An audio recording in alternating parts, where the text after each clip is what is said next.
Maybe. I pushed the button. The button has been pushed. Say hi, hi, hi, hi, hi. No, No fuck one you. said Hi. hi. That was I fun. rebel. Sir, last time on Dragon Ball Z Go. So last time on Dragon Ball Z, a month ago,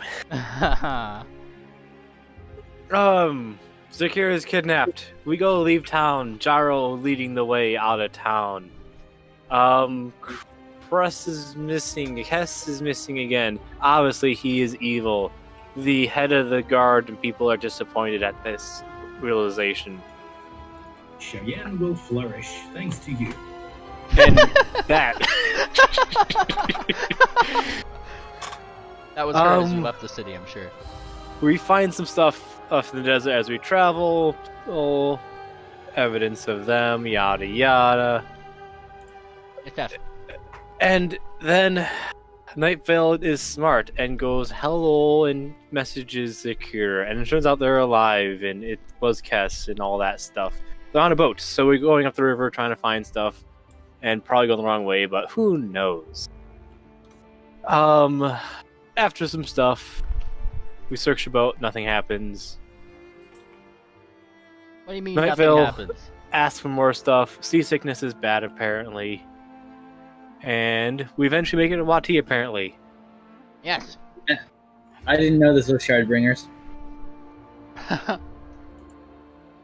But yes, there are some details intermixed with there, but yes, in essence, Kess had gotten away, and There, you forgot one important part. Hmm. The part where you explain why we didn't have a session last week. Oh, because Memely's dumb. Yes, why am I dumb last? What? Mimli was at the WaitCon. What? Or was it? Wait, Waitfest. Yes, that's the name. Waitfest. No, it wasn't. Yes, you were. No, it wasn't. Yes, you were at the Waitfest. No, last week I didn't have. We didn't have a session. I actually canceled my last Friday one. Because we were missing 2 players. I mean, last, cause Waitfest. No, I went to Texas. Yeah, for Waitfest. There's no such thing as Weed Fest. There There should is. be. I'm pretty sure there is such a thing, just not in Texas. Yeah, that it is kind of illegal in Texas. Hold on, I need to Google this now. Weed Fest? Yeah, that's called Burning Man. Oh. Weedfest Niagara Falls. 420 is the expo. There you know. On any case, I'm going to go ahead and activate the map. Oh, look at that, we activated the map, yay! You guys are over here. Coming in, and pay attention to the compass rose. I did rotate it so it was correctly aligned of which way was north. You guys are headed up from the south to the north, so therefore, you're coming in from the southern entrance. As you guys come across Wati, slightly behind the boat's progress, at least as far as you're aware. And from the south, as you all enter Wati, as hot as the desert is, it might feel just a bit more homely to be house upon house, mostly with flat rooftops and red tenting, starting to line the roads ahead, prefaced by what looks to be 2 guard towers. Below, 2 sphinxes seem to be holding necklaces and waving them around some other Persian like entering the city, either by means of pilgrimage possibly, or simply trade. A couple sphinxes in the sky seem to be patrolling, spears at their sides, and ever vigilant for problems, it seems.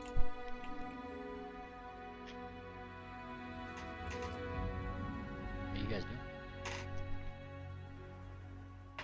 doing? Alright,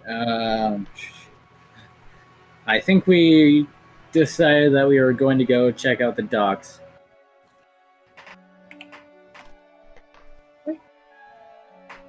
That sounds like a smart choice. It's your guys' adventure.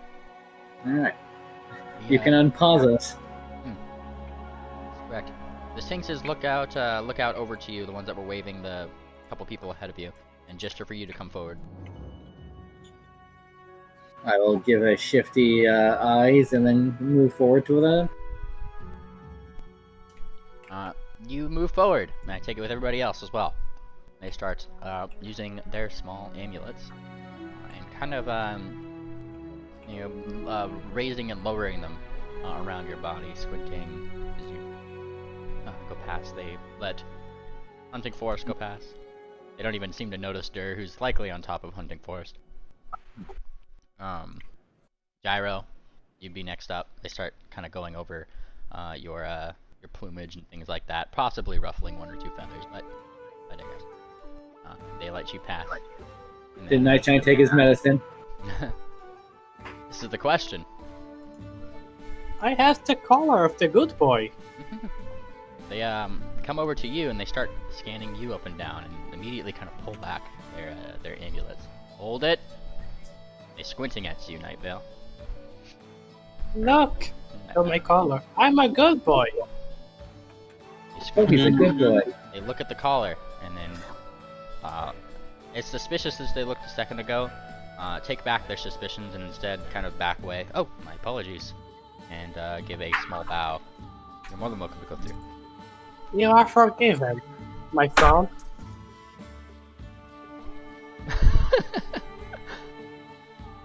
You are past the gates. Yeah. Now, as you get past the gates, you truly enter the city. A wider sight is beheld to you, not obstructed by the desert dunage or the watchtowers themselves. To your left and slightly beyond, large walls seem to surround what you could only assume to be the estates of the city, given the nice greenery that surrounds the inside, as well as the walls surrounding all the sides, save for some of the entrances. What is more arresting to your vision, however, is the sight of what looks to be a towering set of walls in the distance. Wisps of clouds seem to drift just over the edges of what looks to be an utterly intimidating walled section of the city.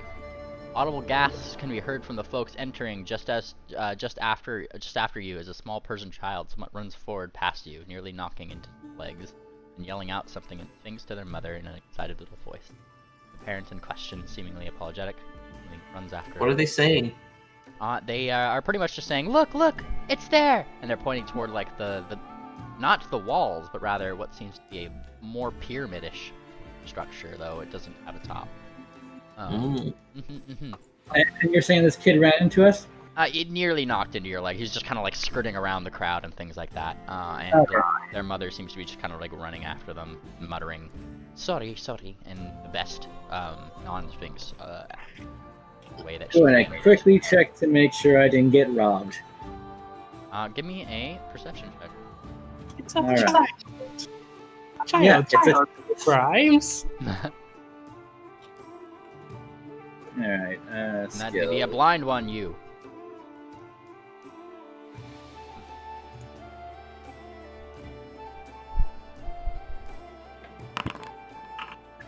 I was supposed to be blind. Oh, it is blind. Okay. You have the wherewithal to start checking yourself, and I do notice that you seem to be 2 gold lighter than you remember yourself being. And the kid runs off, and the mother looks around like all confused and then distraught that her kid is now starting to run away, and she's also chasing after him. I'm gonna first of all fly, so I don't run into any more people. You do so.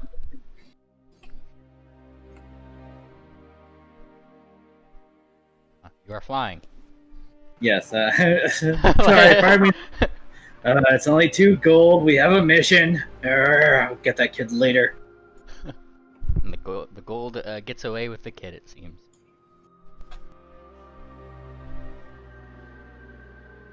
Some of the other people behind you seem to be somewhat gasping themselves. It seems that not only you guys are not alone in seeing this place for the first time. Some of the others, namely the ponies and some Persians, seem to be just as amazed as you are. I'm sure. So what be you folks doing? I'm still gonna be flying first of all, and I'm gonna head to the docks.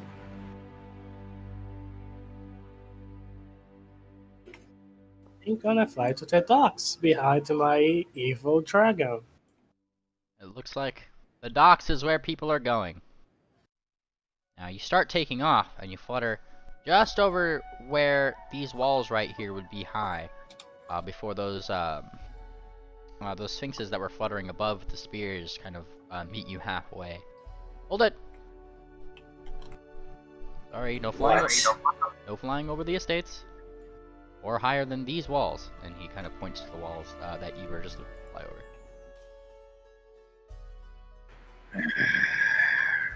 Sorry. Sorry. It's a city rule during the time of the celebration. Safety and all. Mm-hmm. I'll fly lower. You fly lower, and I take it, kind of go this weird, sort of. Yeah, just at the, like, yeah, so I'm not taller than the walls. yeah. You start This does a fuck you. flying in that direction. Now, as you start flying more and more, the walls that you get past allude to the sight of what seems to be a great stone sphinx standing on its own island within the river that runs next to the city, among other things in the city that are seem to be more, I guess more sphinx made than not, or hoof made than not. Big pools of water, different irrigation things coming from the river, come from what the small amount of docks that are here from the riverboats that seem to be going up and down the river, light down onto docks. All right. There's our only real stealthy person, isn't he? What? You're stealthy? What? What? No. What? I'm stealthy. It's him. Is it early morning right now? Is it early morning? I try to remember what time we got here. Right now, you guys kind of got here about not early morning, but definitely like by like noon. So it is kind of hot outside. I mean, it's the desert at noon. So All right. I don't think we need to be stealthy about this. I mean, there's guards and shit, so I don't want to like land on a ship and demand that we get in. Well, the first thing we should look is for a ship matching the banner, if we see that banner, as was described to us. do you remember what that was? I think it was the... It was the Bannermains, wasn't it? Yeah. You start searching for a symbol of the Bannerman. Give me a perception check. All right. Blind if you can.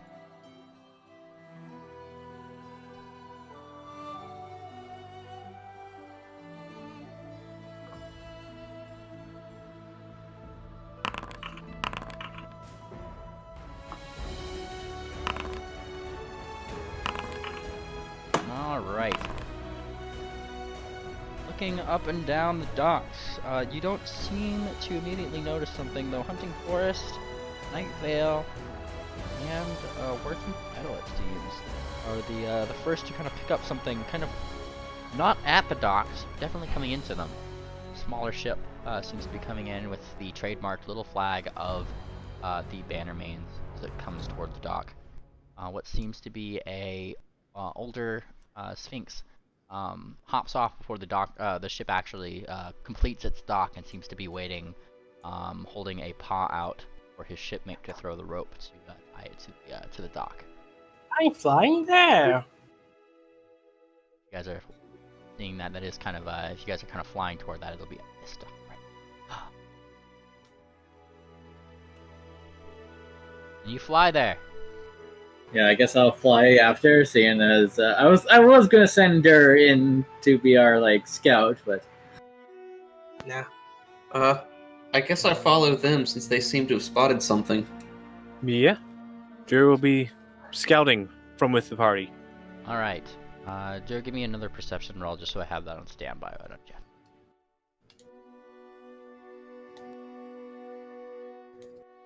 you find all the gray ends in Hunting Forest, Maine.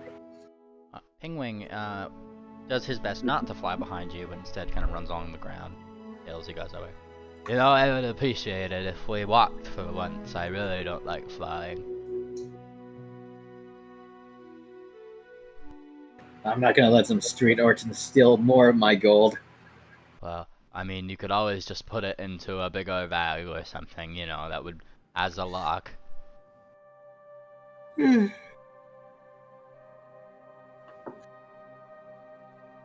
We're just flying there because my friend was kidnapped, and I don't think we have time for this. Once Gyro sees the banner, he's probably going to attempt to rush ahead. You do so. You rush ahead. And I pull his tail. your tail is tugged. Nope, I must rescue my girlfriend. Or you could get her killed. Try to scream as loud as you can when you get close. What are you guys doing?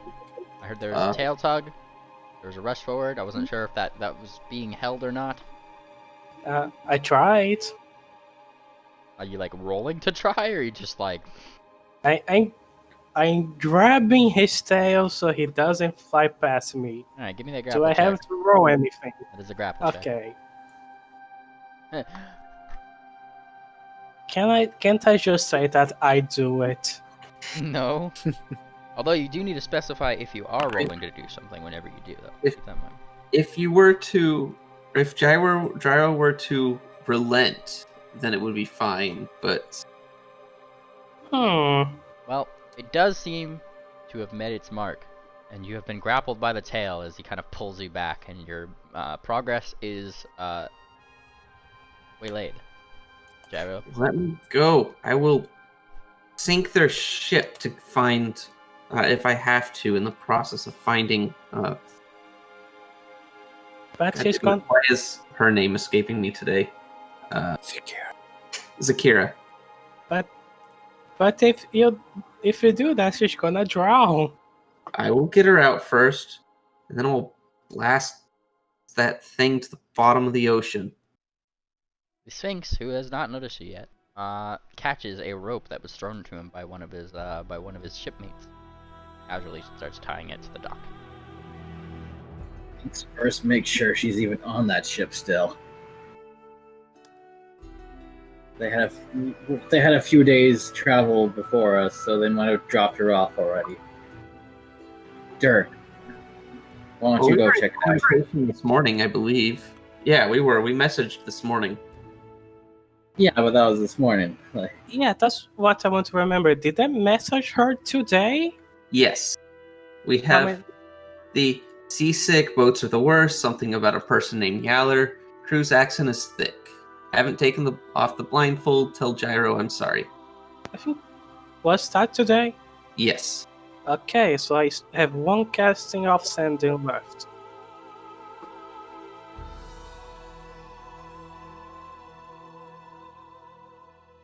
Hmm. I'm gonna cast this spell. Pierce disguise. You see through magical disguises with illusions and polymorph effects of the same spell or lower. As you see true form. Alrighty, fair. Fair. You cast this on yourself, correct? Yeah. Rearrange words. And start seeing things through the lens of Pierce disguise. The Sphinx in front of you does not seem to be wearing a disguise, as he seems to still be a Sphinx. However, the one of his shipmates that had thrown him a rope now looks definitively like a doppelganger. His little changeling form is showing as he like waves. He seems to be like guiding in his ship with the captain's help. Still have not noticed you specifically. Does not look too alarming. And without too much moments to pass, the ship is set in right next to the dock, and you hear the Sphinx call out, It's phew. Hang on, I need to get my get my words together here. It's made its mark. Come on down. And the one on top of the boat simply shouts out, "Aye, Captain!" And the little deck on the side of the ship lowers down to let its occupants onboard the ship if they wished to. At this point, the Sphinx turns around and takes notice of you all, namely Gyro, whose tail seems to be held, likely in the mouth, by a certain Night Vale. No, my hoofsies. Your hoofsies. Yeah. How'd you cast the spell then? What do you mean? It's visual and somatic, is it not? Or vocal and Yeah. somatic. I imagined after pulling him, he would stand still. Okay, fair. And he looks over, and kind of cocks an eyebrow a little bit. And who do I owe the pleasure? My dick. No, I'm not saying that. You know exactly who you owe the pleasure. Now give me back my fucking girlfriend. And he kind of just like blinks a couple times and tilts his head a little bit. I'm sorry, my companion's extremely retarded. I will sink this boat if you do not give Zakira back to me. I'm gonna have to stop you if you try. Yeah, just you try. I don't think that that's something you'd like me to do there. And he kind of turns and he flashes on his vest what seems to be a very fancy little symbol that you are free to give me a knowledge nobility on if you have it. Penguin. Yeah, I'll roll it for Penguin. That's fair. I do not. Let's see here. Let me pull up Pingwing's Thingwing.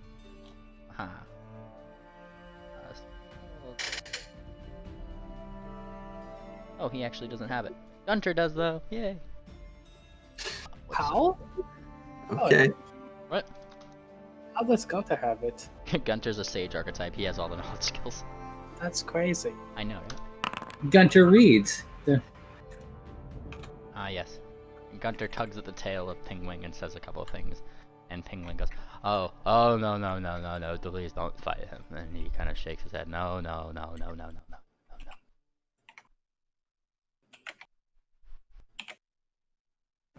Gunter, in response to this, puts up his dukes, as they say, with his little flippers up in the air as if he's making little jabs in the air. Gunter, stop it. Is he in an Aldori? He doesn't seem to, but Pingwing still gives a slight, seemingly bow of respect a little bit. We apologize. I kick Ping in the shin. Ow. And he kind of falls a little bit. And Don't bow to this asshole. And as you say this, the Sphinx kind of like reaches up a little paw, just like up in the air. Hey, there's no need for that. There's every need. This ship, I know, was involved in the kidnapping of Zakira. The kidnapping of who? And also, I highly doubt it. And he points to you a little bit. Do I know you? No. Just in case I want to sense motive the guy. Yeah, go for it. Alright. And blind you. What if I do a self-roll for myself? How would you like that? If you did a self roll for yourself, I don't think I'd see that roll, so I don't think it counts. Yeah. Well, you roll your sense motive check on this lad, and squint your eyes at him so hard, and determine that he seems to be somewhat confused as to why one of you seems to be exceptionally angry and is trying to simply diffuse the situation. That is his motive. I don't think this one is evil. Have you been out in the desert a little long? You didn't drink any of the cactus juice, did you? The ones with the red flowers aren't good to drink from. Did we? I don't think you did. You guys bought your water. Ah. He just seems overly concerned. And Pingwing, who's just kind of like on his front, like his butt's kind of in the air because he kind of like kicked his shin and kind of fell a little bit. It's kind of scattering back. Sorry, sir. Gyro, he didn't steal your girlfriend. He is the main stitch here. And he points to the symbol on his vestiture. What's a main stitch? Actually, I don't care. Penguin looks almost affronted. How do you not know what a main stitch is and you're part of the Bannermains? Should I know? I mean, to be fair, we were just recruited and Yeah, doing this mission. Exactly. You guys like weren't exactly briefed on all the terminology early on. Oh yeah, we should look for your friends, Penguin, before they die. Oh no, I'm better off not knowing where they are, honestly. And he kind of shrinks away a little bit. They were rather rude to me. Okay, it's fine. I think it's okay to let people you don't like die. I didn't mean it like that. And he looks between this this so-called main stitch and Night Vale as if like saying like no I didn't actually say that, like kind of thing. So I should let half my team die. I don't think that's how adventuring groups are supposed to work. And he kind of like rubs the back of his head. Anyways, and he like tentatively goes forward and he holds out a paw, mainly to you, Gyro. Hi there. Are you feeling a little bit better? I do not accept his paw. I'm still suspicious. And he lowers it a little bit disappointedly. Well, I am Shen. Good to meet you. I'm the main stitch of this place. And he kind of gestures behind you to all of Wati. I take it you mentioned the flag, and he points to the flag of the ship. You know of the Bannermains then, yes? We are part of the Bannermains. Oh. And he looks even more confused. Why all the hostility then? Well, first of all, not this one. He's just stupid. He looks over. That's strange. Okay. Well, I suppose if that's your dynamic. Our friend was kidnapped. We're trying to find her. She is on some boat. We don't know which one. Oh, and you've assumed it's on mine, I see. Yeah, and I point at the flag. That flag is evil. It means you kidnap people. Well, if you're part of the I'm gonna just backhand Knight. Like, she was taken on a Bannermain boat. They assumed that the first one we saw was gonna be the one that kidnapped her. And he's like slowly starting to piece together like things and assumptions and all this stuff. And it's your sense motive is Paolo is or Night Vale rather is it's dawning on you that like he's starting to kind of get it. Oh. Yes. All right. I can kind of understand your friend's frustration then here. I duly apologize for the misconception that I may have done something to your friend. And kind of gives a small, curt nod to you, Gyro.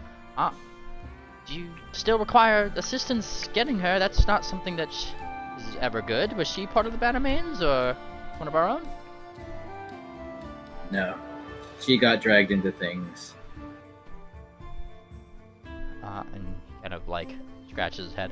That seems to be a lot of what you folks are doing. And he kind of looks to Gyro, who you guys had mentioned is not part of the Bannermains either. Is that just... Are you guys recruiting agents? No, we just pick up strays. What the hell are the Bannermains? Give me a knowledge, nobility, or local. Either or. I think he's asking us. Story. What? What was that? I mean, That's... Oh. I was gonna say, I think he's asking us. Also, Yeah, next time blind you, but yes. it's untrained. That is untrained. You would just even with a 10, you would still know that the Bannermains are an adventuring group that are just across the Steon. You may not know much more than that, but they do help in keeping the peace, adventuring, and solving problems. And it's kind of your surface level knowledge. It's kind of like knowing what the police is or the fire department. What's the fire department? The Department of Fire. That's where you go get all your fire. Nice. I just happened to stumble across this group, and that one there is a friend of mine. I point to Dur. And he like he looks around to where you're pointing and kind of like doesn't know what you're pointing to at first, and then kind of double takes and squints. Hi there. Is waving. Hello. He's tiny. Yeah. Right. Reduced person spell gone wrong, I take it? Nope. What? It looks like he might tilt his head. Reduced person only works once. Oh, learned bird. Kind of like tilts, scratches the back of his head a little bit. Well, it's, nice to meet you, I suppose. What do you call yourself? I'm Dur. It's nice to meet you too. And, he smiles. Welcoming's out of the order. It sounds like you guys have a problem that you need to attend to, and I've still offered my help. That's what the Bannermains are here for. Has there been any other Bannermain ships that have come recently? We only just pulled into port, so I can't tell you that definitively myself. Though, they might possibly have logs back at the headquarters if you would like to accompany me. That was our next stop. I'm hunting for us, by the way. And he nods. Oh, nice to meet you. Oh, intimidating one. He smiles. Yeah, somehow I am the most level-headed one here. Uh-huh. And he kind of looks back to his boat briefly as one of his crewmates kind of flags him down a little bit. Captain, the others are ready to come off when you're ready. And he kind of looks up. They could come off when they feel like it. And he looks back to you guys. Well, it looks like the people that we had carried from Ashbourne are coming down. And he kind of rubs the back of his head a little bit. Nasty bunch of hippogriffs, I swear. He kind of like mutters it more to himself than anything, but he starts kind of walking toward the like back off the docks, kind of going toward where he had mentioned the headquarters would be. Are you guys following? I want to stay on the harbor looking for boats coming in. Yeah, that would be a smart idea, and have someone just make sure that no one snuck on that boat. Fair.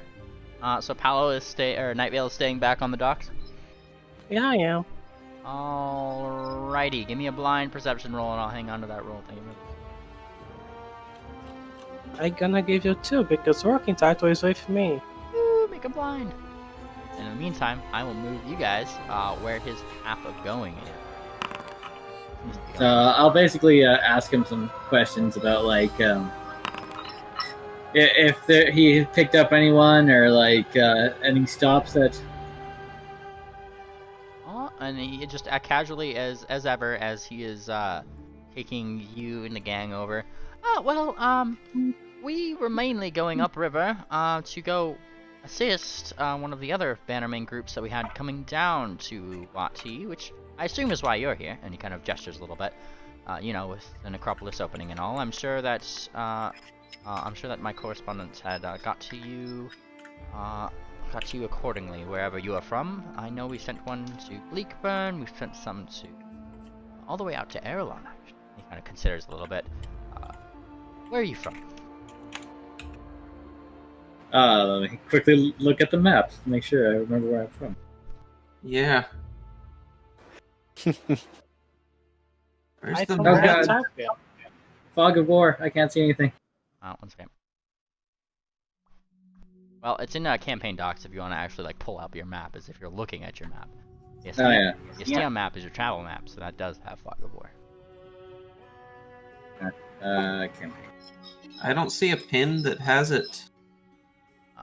Documents. It's like the first file. Wait. In campaign notes? Or sorry, documents. Yeah, this isn't my other yes. Spoiler, it's Bleakburn. It is. I mean, I know you guys were Bleakburn. I was trying to remember for Gyro. I don't see a Oh, it's just documents. It's not campaign documents. My gosh, Memely. I remember where they picked you up, Gyro. No, I know where I was picked up. I was picked up in Trappersville. Actually, Millstone? It was somewhere around there. Millstone. Gyro's from Wimborne. Ah, that's right. Wimborne. That's what I was trying to remember. Hmm. Yeah, I will say from Blinkburn. And he smiles. Oh! So then you know Amden then, yes? Yes, Lovely chap. Great fun. if you say. And he smiles and kind of leads you what seems to be back toward the entrance, though he kind of takes a turn into this estate, right? And brings you into here. Now, Hallow, Nightvale, That's me.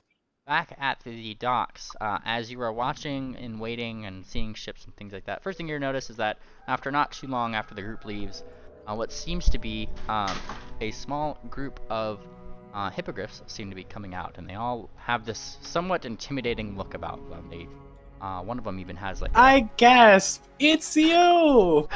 one of them has a great axe, and some of the others seem to have different magical little baubles about them. They seem to be all just like rolling their eyes a little bit. And the toughest of the lot kind of looks toward one of the others. Oh, suck it up. Seasickness isn't that bad.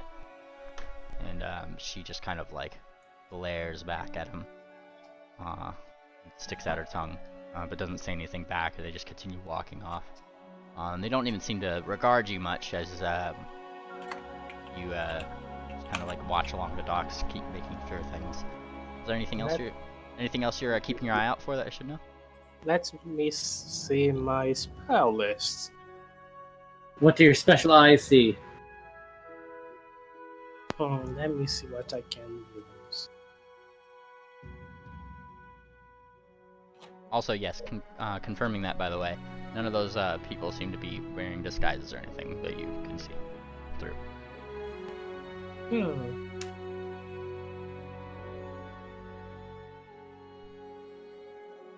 I know you did cast that spell, ye sly dog.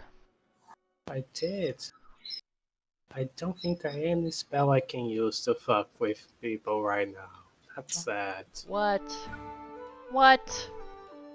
Hallow, you can't just go fucking with dogs. Is there any boat around coming?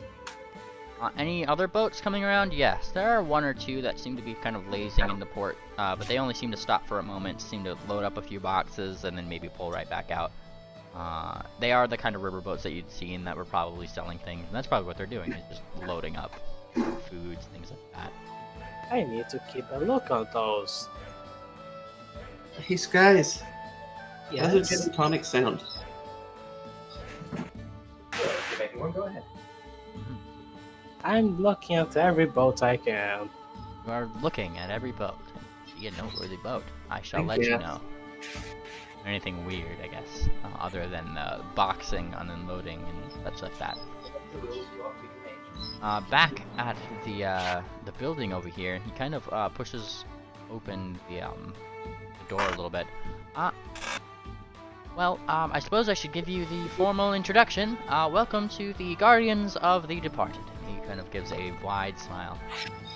This is our guild, and he points to it. At least the headquarters for the Bannermains here in Wotton.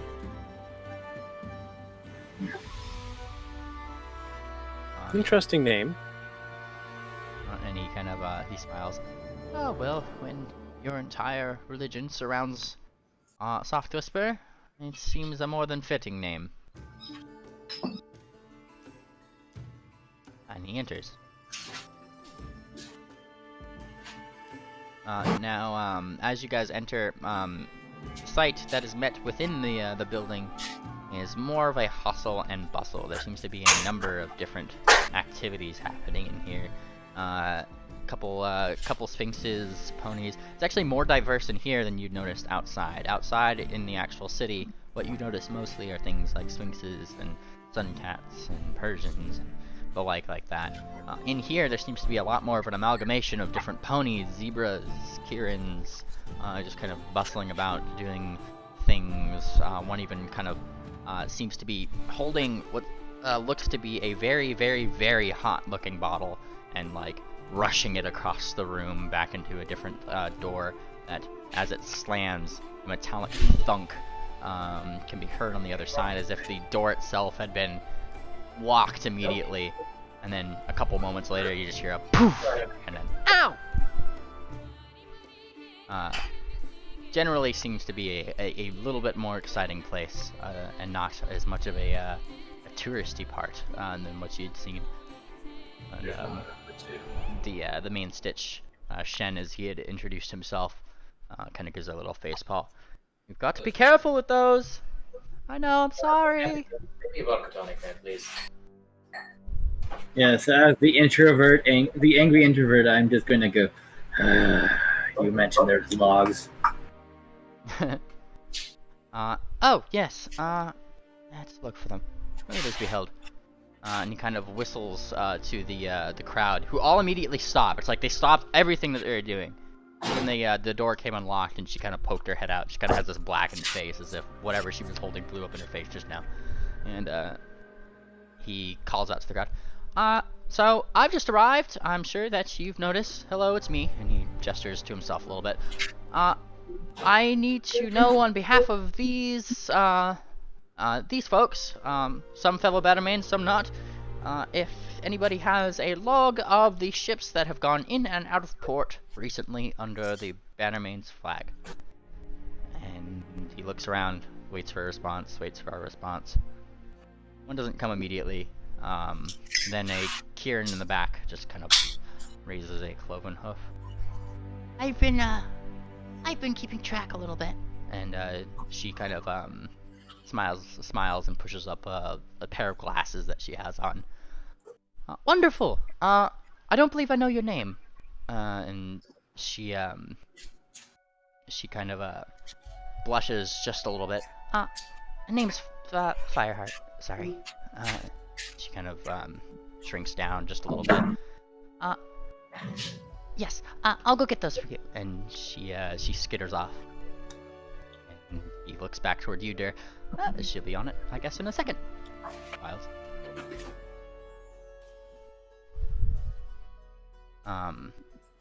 Is there anything else you guys are doing in the room before she just comes back a few moments later?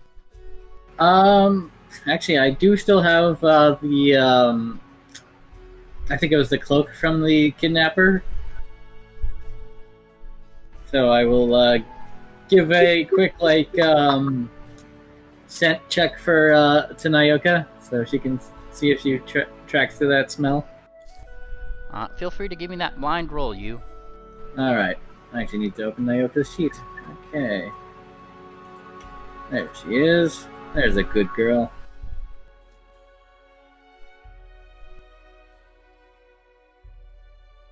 Yeah, I'm still on blind.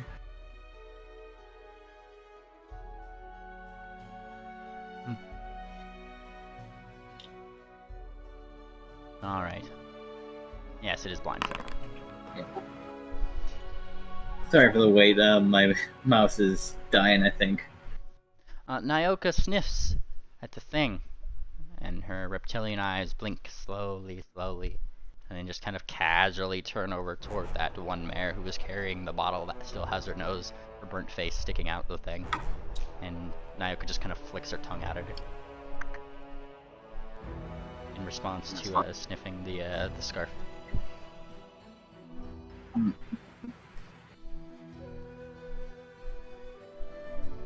I will go look at her and then poke at Dur. She's looking right back. She blinks. She blinks and blinks and blinks. Then she seems to look up and down your scales. Then she looks back at you again. Blink, blink, blink, blink, blink. And she kind of goes. Oh, sorry. Is there something I can help you with? Yes. Give me a second. And she goes into the room. The door shuts again. Ow, ow. You hear a couple owls behind the door. And she comes back with what seems to be now several bottles held in her hooves. If you could just fill all these up with acid, right? Yep, that's the one. Just spit it right in here. And she points to each of the bottles as she's kind of setting them down. Set. You Why? have a fan. What? Said I think you have a fan. You know, someone maybe who can pierce that hard, scaly exterior of yours. She is kind of. And she doesn't even seem to notice as she continues setting things down. And just make sure in this last one, and she kind of points to the last one, that you only do this much, not too much. Cause then, I need to experiment with that one, and quite frankly, I just like to just use what's in the bottle. So, just don't make it too much, because that could be, kind of dangerous, I think. I don't know. And she got a good stroke.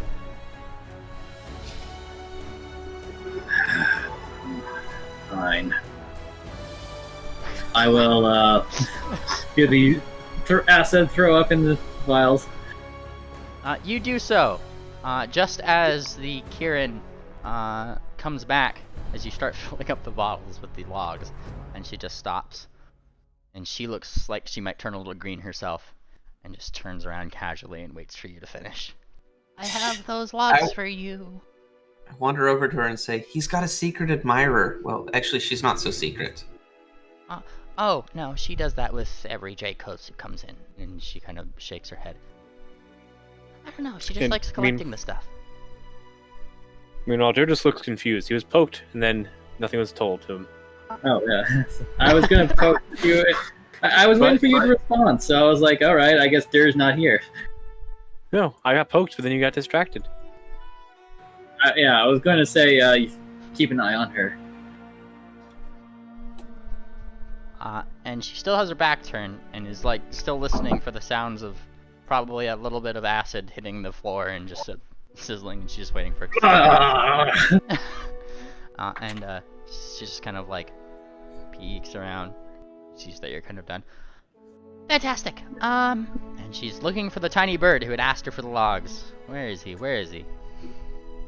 There, where are I you? don't think I asked for the logs. I know you, I thought you pointed out that you wanted the logs to the guy, and so, like, she kind of... That was me. Oh!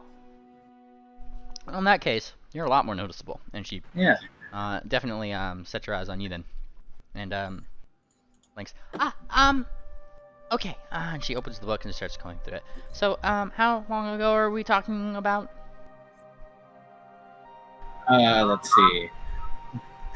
God, it's been a month, so I'm trying to remember. Like, okay, how was this trip or when was the kidnappings happened?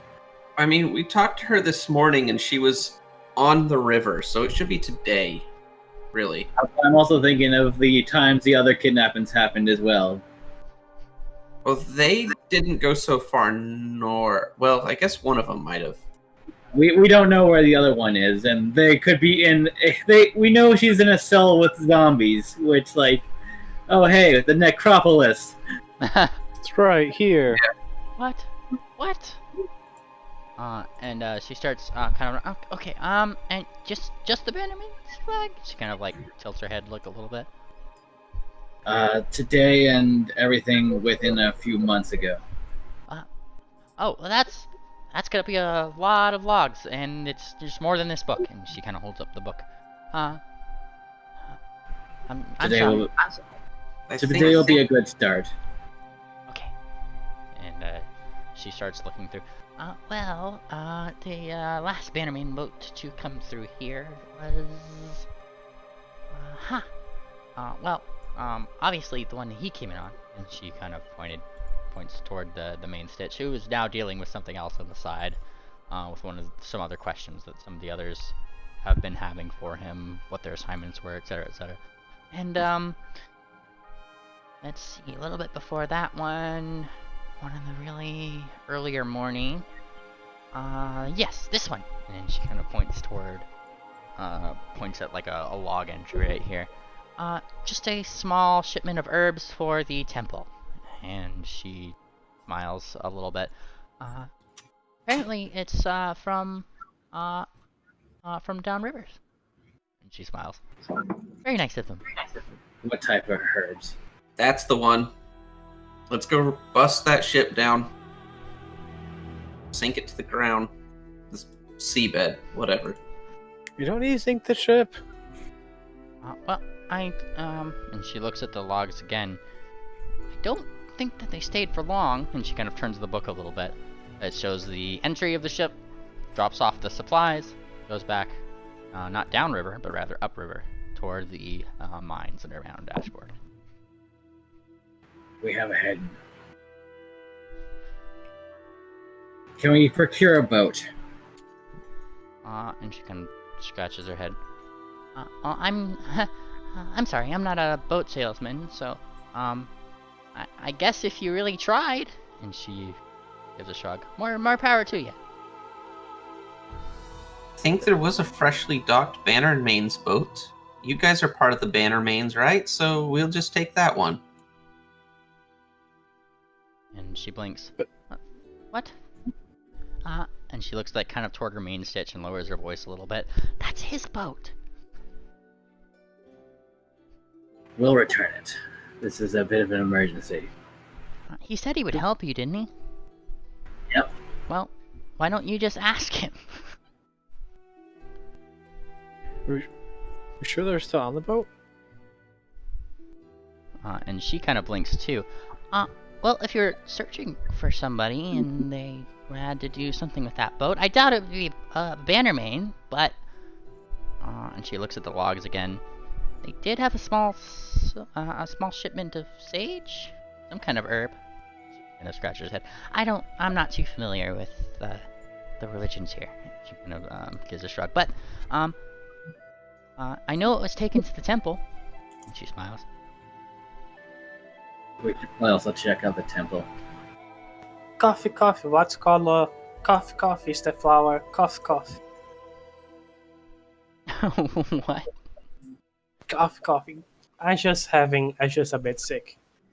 Sorry. Alright. Night Vale. Yes? You sitting on the dock? By the way, don't seem to notice anything remiss. No other Bannerman ship seems to be coming in. You notice a couple more river boats, but they only seem to be doing a minor bit of trading back and forth. The only thing that's somewhat out of place is that you do see at one point what seems to be more of a religious icon, just given his vestiture, bowing toward a small shipment of some boxes that he seems to be getting a couple of his progression to help carry back inward toward the city. Other than that, most of the other dock workers seem pretty standard.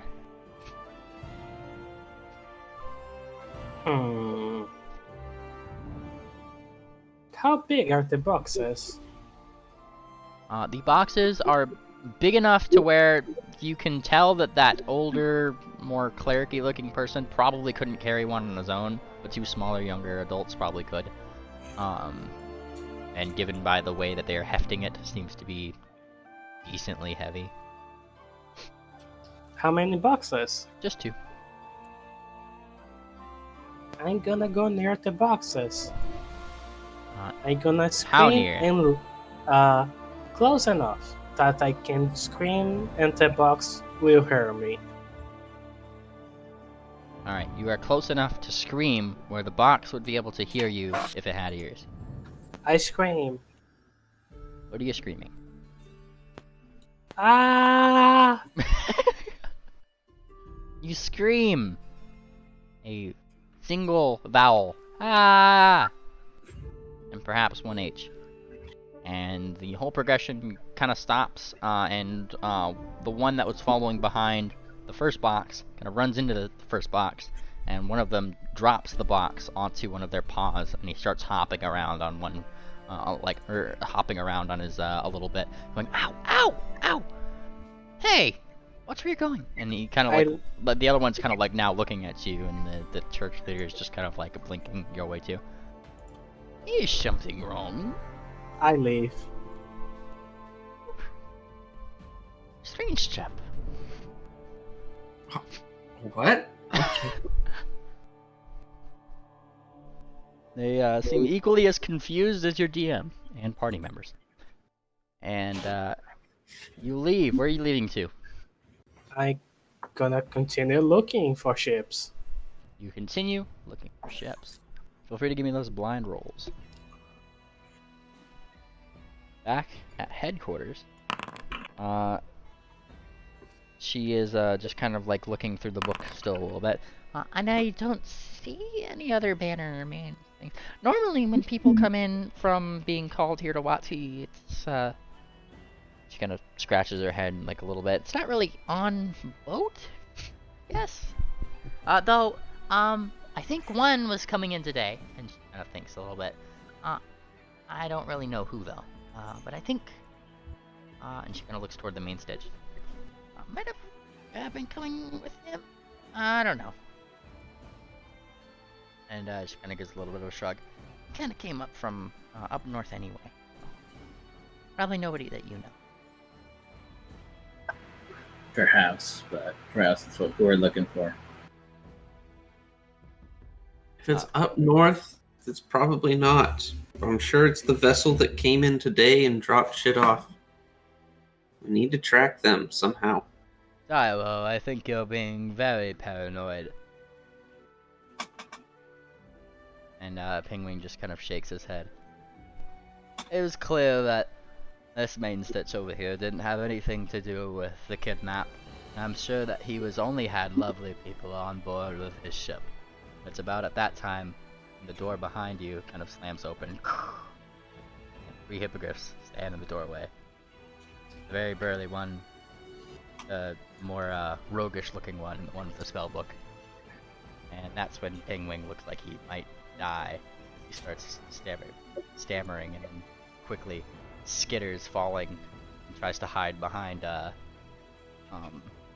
Hunting Forest. They kind of look left and right, and without a word, stroll in. The entire time Penguin is hiding behind Forest. Yeah, Hunting like lifts a leg, looks down, like, what's wrong? Shush, shush. They don't seem to take notice as they kind of stroll in. The roguish one, she kind of steps forward a little bit. All right. When do we get this assignment done? Are you all here for the same reason? Kind of scratch their head a little bit. The shy one that was holding your logbook is kind of like looking over, since she was one of the closer ones. Well, I think we were. Do you think we were, or we know we were? I'm not sure. And she kind of like lowers. She kind of like, you know, shrinks down just a little bit and looks down. I'm sorry. And it's the main stitch who kind of turns around. Hey, you cool it with that attitude. And they kind of she kind of rolls her eyes. Yes, sir. Kind of go in. Seem to start just taking a tour of the place. Penguin, as they start turning to a different place, now seems to be low to the ground and trying to sneak out of the building.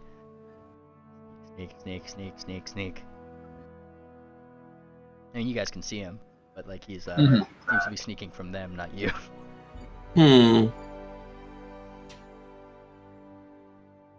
Hunting Forest says his nature is not going to get involved and head to the main guy. You head We're going to over- need your shit. I'm gonna say quite prominently as Penguin's walking away, "Hey, Penguin, you look like you know these guys. The way you're acting." And simultaneously, all 4 hippogriffs breathed. That's including Penguin. And they, the 3 that had just started turning to go into a different room, all turn their head.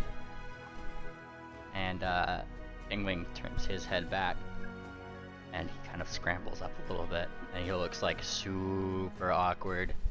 He just says, we've met. He looks toward the other ones. Hi guys. Hi. And he's like not making eye contact at all.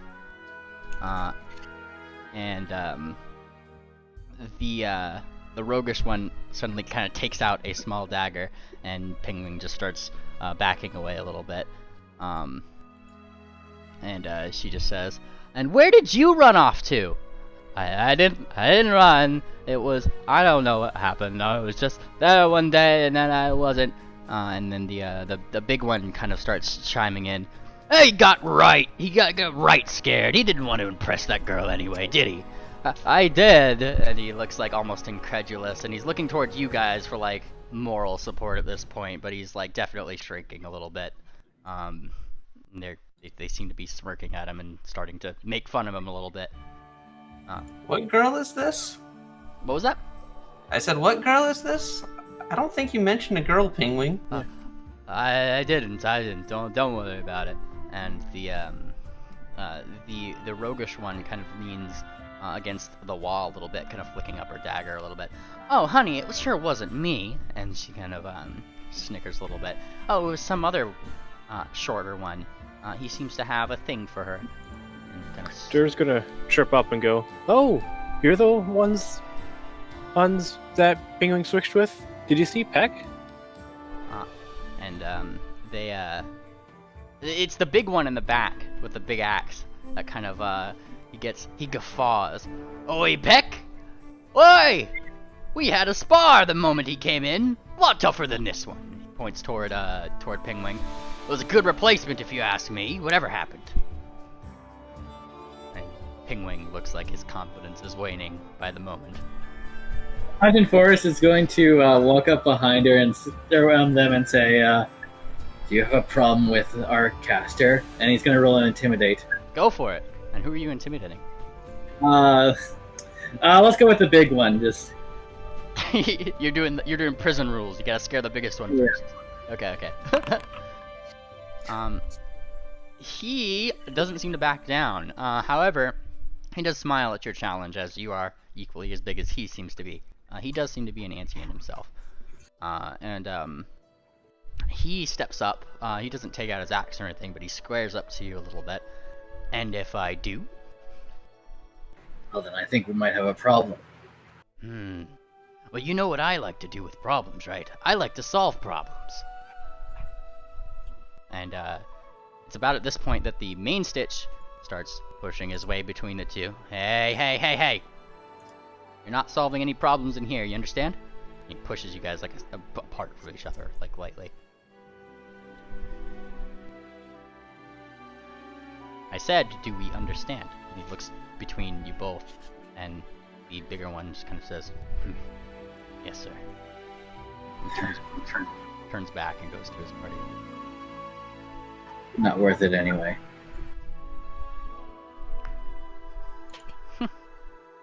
And the awkward silence in the actual place seems everybody awkwardly tries to go back to the things that they were doing as your little Kieran Fireheart friend kind of stands there still. She's kind of tip-tapping her cloven hose a little bit. Is your friend alright? And she kind of points to Penguin, who is like almost near the point of hyperventilation. He looks like he's about to start crying, and he's kind of against the wall, and his like wings, feathers are pulled in the way that birds do when they're scared. He'll be fine. Anyway, Main Stitch, we need to borrow your ship. What for? The one we're looking for might have gone north. Not on my ship. No, another one. I'll give you that impression. The logs. Apparently there's a ship that dropped off herbs and went to mines. He kind of thinks a little bit.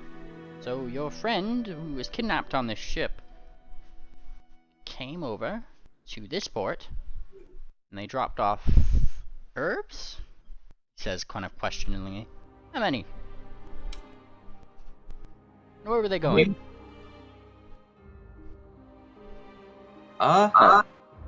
When we scried last time on a different victim, there was a weird prison, skeleton guards.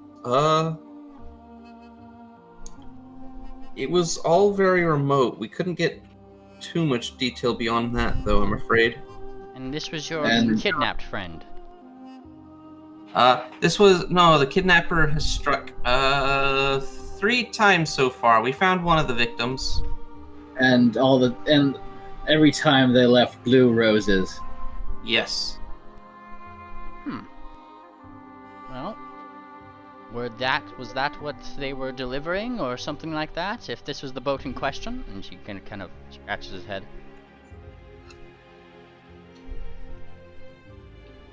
I don't have the logs, so Uh, I'll look to the lady who has the logs. Yeah, and she kind of goes, let me check.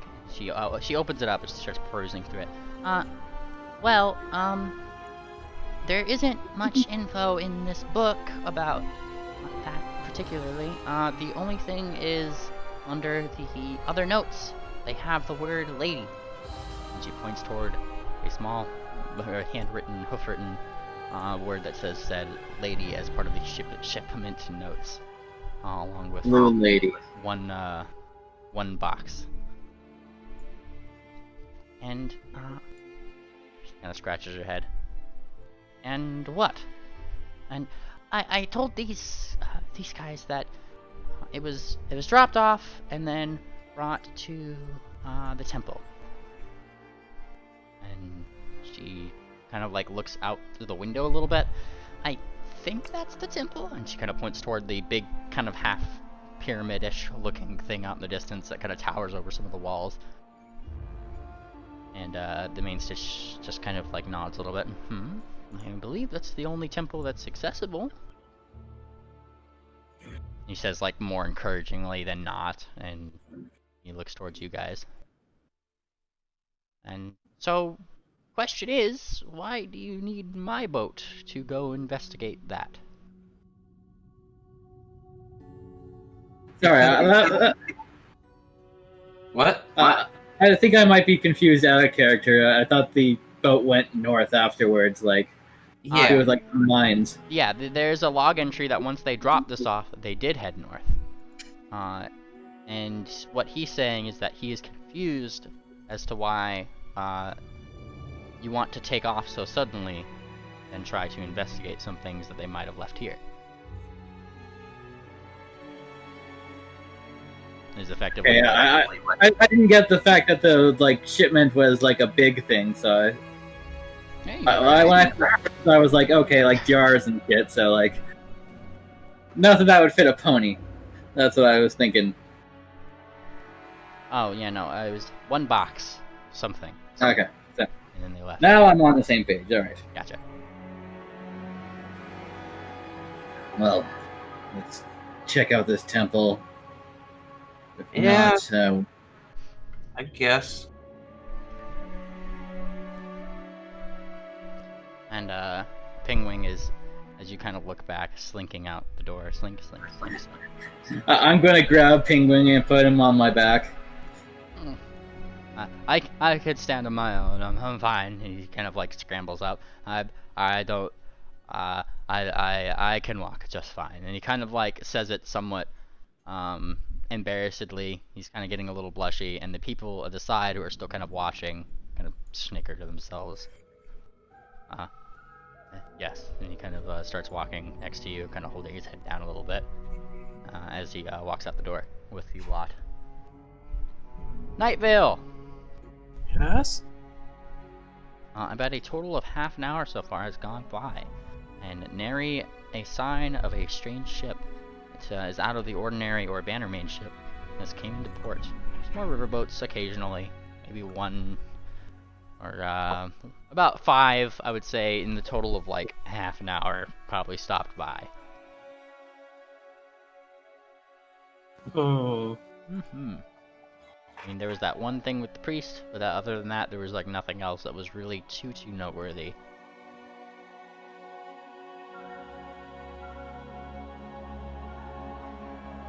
Probably as we're walking, I'll give Penguin like, can you cast a message to Night Shield? Night Vale. Well, I kind of looks a little underconfident right now. I don't know, maybe kind of like shifts a little bit, shift. What do all the way from there? He kind of points toward the docks. I mean, if he's just saying that, we could probably walk. It'd probably be better than casting, you know. Fine, you go get him and bring him back to the temple. Okay, and he kind of leaps at the opportunity to get as far away from this place as he can. Zoom. Hello. Yes? Night Vale does spot something, it seems. Penguin? Penguin on the horizon. I hide. I didn't know he was part Roadrunner. It doesn't take too long for him to get there. So do I'm going to just completely hide myself, and I'm gonna have Broken Tidal sneak on him. Alright, give me a stealth check. Both counts. Blind, if you please. I don't. I'm just gonna hide behind a bug. Broken Tidal is gonna sneak on him. Working title as you start hiding and you start hearing Penguin saying, "Night Vale, Night Vale." There did he go? He starts shifting a little bit. Vaguely, you hear him mumbling. At least it'll take me longer to search for him. Night Vale. He starts shouting around. What did Bat say? Right when Working Title gets into whatever position he was getting into. Broken Tidal is very offended. Oh yeah. And now because of that, he's gonna have Penguin looking for him. And he keeps looking. Now I need to roll. And now he will start to feel bad, and he's gonna scare Penguin. Oh yeah? Give me an intimidation roll. That's for scaring. No, I mean he's going to nibble his neck. Yeah, but your purpose is to scare him, yes? Yeah. Intimidation, you. It's not scary. Are you trying to make him go, ah? I'm trying to make him piss himself. Yeah, that's an intimidation check.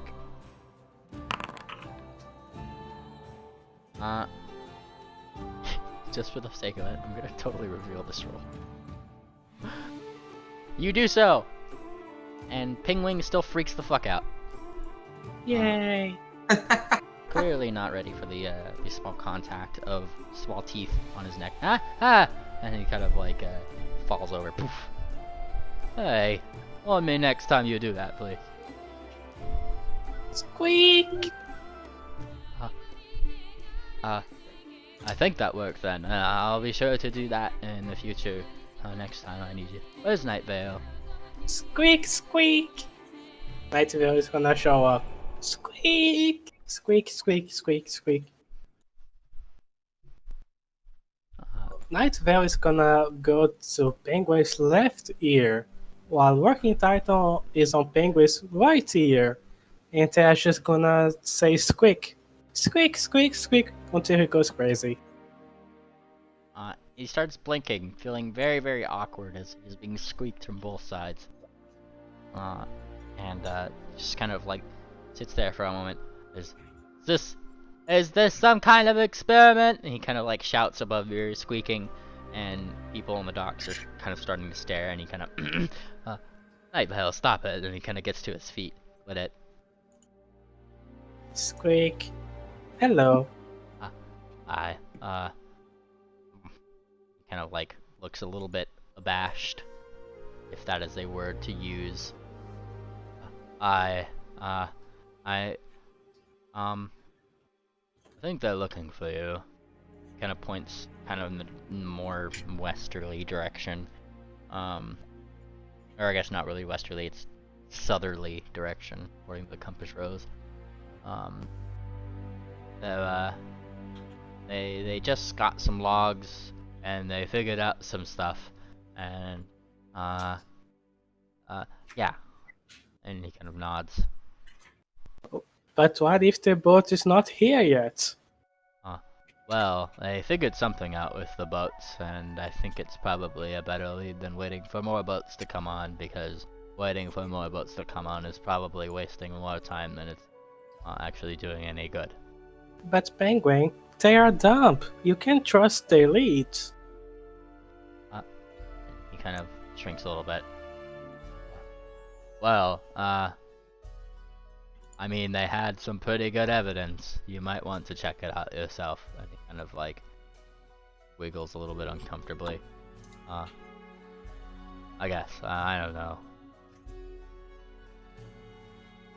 Then what are they waiting for? Well, we can. I guess they're not looking for you all too fast. We can walk. Don't worry. I mean, Really slowly, please. they can walk here. Huh. They need to keep a lookout on their boats. Which leaves the question: where's the other part of the party going? In the temples. Oh yeah, you told Pingwing to. Did you specify to Pingwing to have Night Vale meet you guys at the temple? That was the plan. Gotcha. Okay, I might have missed that part. Just making sure. Pingwing still kind of kicks the dirt a little bit. Kick. Well, it's fine.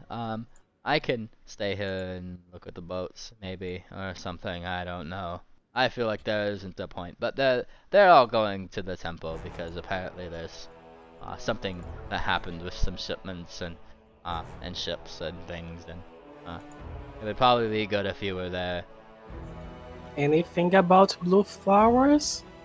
Oh yes, there's apparently some blue flowers delivered.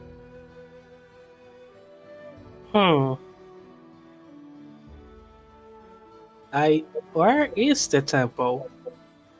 And he kind of looks over, Pingwing recalling his knowledge of locals. As I roll this to see if he just knows where it is offhand. Oh yeah, totally does. He points to the big. Oh, it wasn't blind. That breaks my immersion. Oh. I mean, It doesn't count, Mimli. I mean, realistically, I shouldn't hand roll because like the temple's really big, and you also like has been told this is the temple, and it's bigger than anything. Like, he just kind of points this way. This is the temple. It wasn't obvious. He kind of points that way a little bit. It's the big one though. I'm not sure. Well. And he kind of like tapers off and he stops like thinking to himself. He seems to have something on his mind and is being super more shy than usual. Give me 1 minute, and I'm gonna spend 10 minutes casting a spell. You do so. What are you sending? Just like a girl in the bathroom.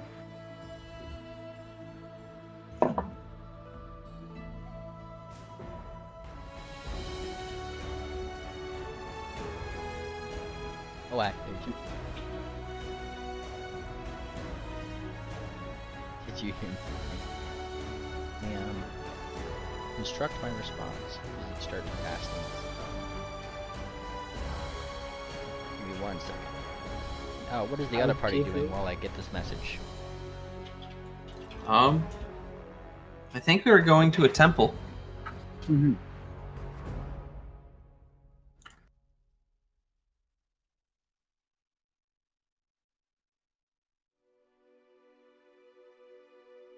And I'll have Nayoka sniff out. Sniff, sniff, sniff, sniff. Gotcha. Give me that perception roll.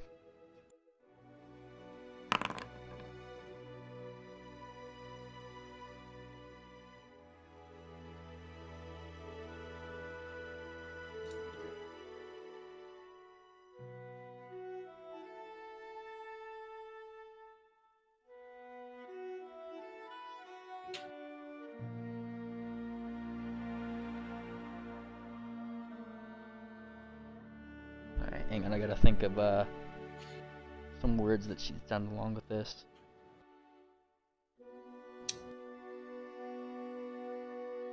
Netflix and chill.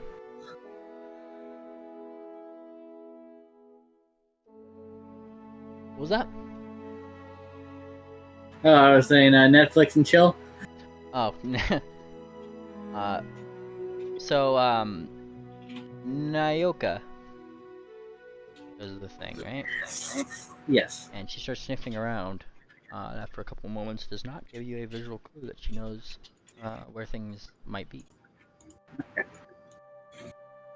As you guys get to the large temple, big statues of Some Sphinx standing astute in the outside.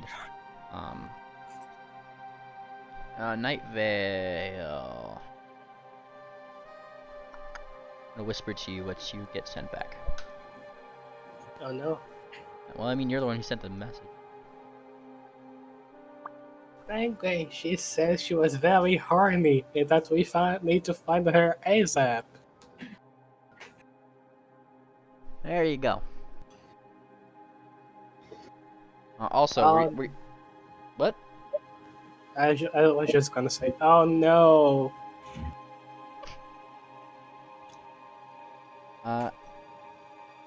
Were you walking with Pingwing to the temple? I need to spend 10 minutes casting this spell, so no. Well, I mean, like after you're done casting. Yeah, after. Okay, well, that's what I meant. And I wish she would have answered the questions. Yeah. But that's just females for you. Yep. I'm just saying, that's her response. I hate females. Oh my god. Fuck you. Wow. How dare. Pingwing is like kind of nudging. Not really nudging you, but he's just like walking slower than normal. He seems to be trying to slow your own progress before Bo, but before long you arrive at the temple a little bit after Hunting Forest and all the gang get there. I will now move your icon there. You like to split the party. Like I said, big statues adorn the front of this large open area. The actual ground immediately surrounding the temple seems to be greener. It's actually like somewhat of a little bit of an oasis directly around the temple, it seems.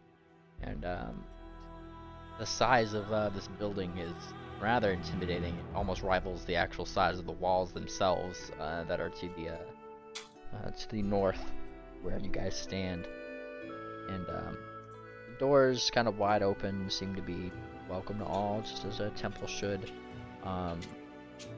Though it seems that the iconology of this specific temple doesn't necessarily match up with the ones that you guys are familiar with, just based on the gods that you worship. You are more than free to give me a knowledge religion, however, if you'd like to gain insight on. Yeah, those goats that I worship. I'm gonna look at Penguin again. Pingwing just kind of like blinks. What? Roll knowledge relation, Penguin. What does that mean? That means I'm not playing my wizard. Night Vale, you get 2 questions about this here temple. Is there whispering inside? You listen with your bat ears. That's less of a knowledge question, that's more of a perception one. Actually.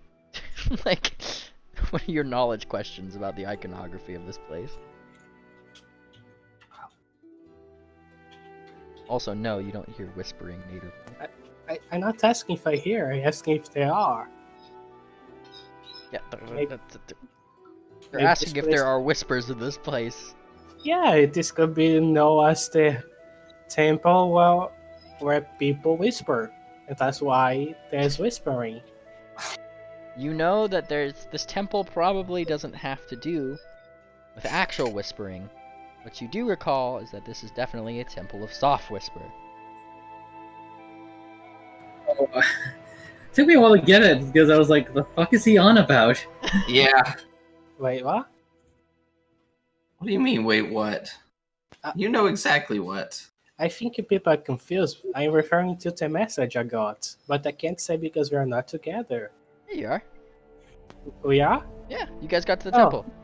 Guys, Sonny can only hear whispering. Are you relaying the message to them, Pablo? That's what I'm doing. Alright, go ahead. I'll go ahead and reveal the message. Here it is, above here. I'm not bound. She says she's not bound, but that she doesn't know where she is, and she can only hear whisperings. And that's why I want to know if there are whisperers inside this place.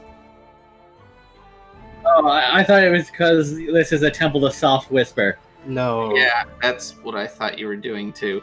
That's a silly joke. I would never do that. Aha.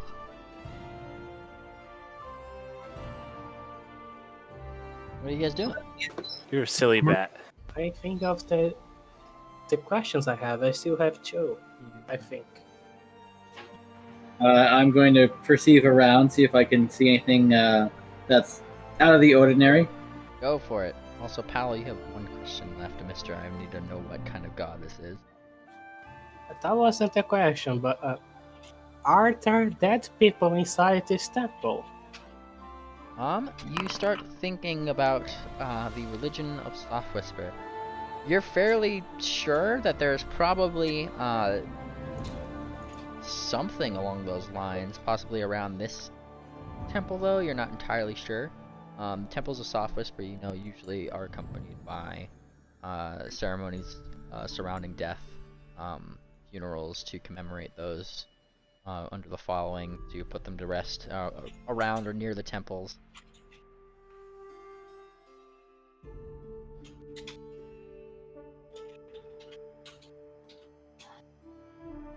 In Hunting Forest, you start perceiving around. What are you perceiving for? Basically, anything like out of the ordinary for a temple, like I don't know, big box that, or something like that. Well, the fact that the temple is bigger than everything else in the city and almost as big as this wall, that is pretty out of the ordinary in itself. And I guess I'll continue going further in and continue looking, like, Into the temple? yeah. Alright, what are the rest of you guys doing? You following?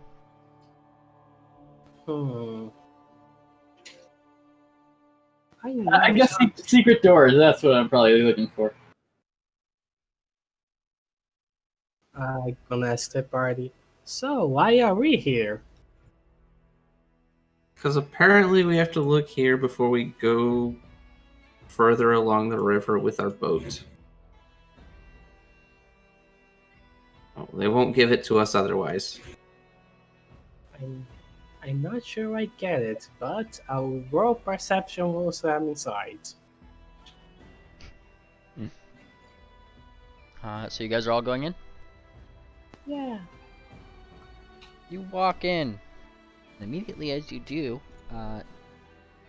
your sounds of walking, each of you notice, comes a lot less announced. Rather than the tip-top, clip-clop, pit-pat of paws, claws, or hooves, more of a really, really faint thud just as you pass the entrance to the temple. It seems like suppression of some kind of noises, things of that nature, rather are in place, specifically in this temple. Not something that you've noticed in the previous one that you've been in. And with looking kind of left and right, you do notice that there are a fair number of Persians and Sphinxes who are paying homage to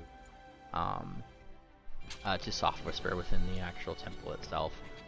Some of them carrying what look to be urns, some of them holding their necklaces dearly as they mutter small prayers. And that's kind of what you notice upon getting inside. Clergymen and altar, like the small, I guess clerics in training you might call them, kind of wander around, milling about and making sure that the various incenses are lit and candles still burning around the actual monument itself. And just as the previous temple that you'd been in, where the back room kind of had a light shining down straight from the ceiling down into a circle on the floor, so does this temple, though this one features it more directly up top, the sun shining almost directly in. It's still like 1 or 2 o'clock-ish, roughly, if you're comparing it to real life time, and shining a circle in the middle of the actual altar that sits in the middle of everything. With that noise suppression, does it affect like our voices? Like, are you trying to speak? Yeah. You say words. Those words do come out quieter. You might think, not much over a whisper. Well, this actually might prove our point. Fine.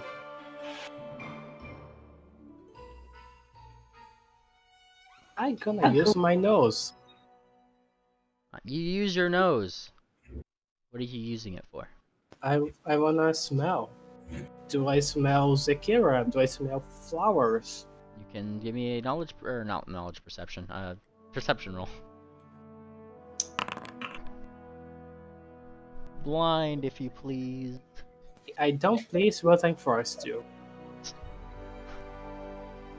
I am gonna go talk to a priest. Alright, give me 1 second, one thing at a time here. Pella, you rolling that blind? I did. Doesn't look blind. Can you guys see that? I Yeah, can't. I see don't- What was that? It's blind for me. It's blind for me. Oh, I think I was just Mhm. like, it matches all the other roll colors, so I just thought it wasn't. Alright, yeah, it's blind. And you start looking with your nose. You're sniffing with your nose. The only thing that you really pick up is the scent of incense. Just the incense that they're lighting all around. Incense, incense, incense. Gyro, you're free to give me a perception check yourself to try to find, I guess, or unless you're just talking to one of the ones milling about, or are you looking for somebody specifically? What are you looking for? Yeah, I'll talk to one of the ones milling about. I'm not particular. Alright, you find yourself, it seems to be a young adult of a sphinx. One of the ones that's lighting incense, no problem. Kind of replacing the stick within a very neat gold little holder that seems to be kind of fastened in place as part of the decoration of the shelf it's on. He looks over. Make it look like I'm not a part of his group. And he smiles, though doesn't say anything.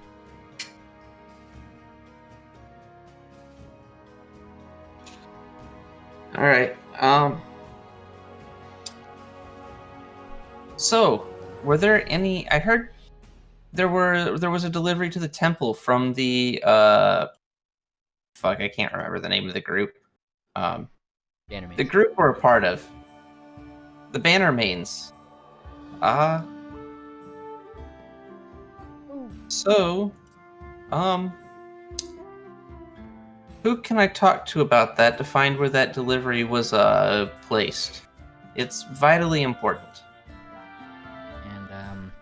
And kind of wordlessly, he just kind of lifts his robes to point with a paw more toward the back of the temple where a door resides, just off the side of what seems to be like where a priest might stay the night or have some kind of just do his priestly duties. And he points in that direction, kind of gives an encouraging nod. Right. Well, I guess I'm gonna head that way. Rest of you guys follow, or Mm-hmm. you follow? Mhm. Night Vale, I would think, still sniffing. If I'm the clergyman Yeah. is rather awkward. sniff. And you approach the door. It looks sturdy. There's kind of like it's one of those one of the fancier, heavier wooden doors. And turning the handle, it doesn't seem to be locked necessarily. Are you entering? Yes. You enter. And go into the door. The back room itself seems to be laden with different religious materials. There is different cabinets which seem to be labeled slightly in Sphinx. There is a number of like actual religious iconography back here, specifically for Soft Whisper, both for blessing materials, baby blessing, Oni sphinxes, and among them, as you kind of look toward the end of the room, seems to be a priest himself, one with a much taller hat than the others. You might say, just quietly writing on a tome toward the back of this large, kind of spacious room.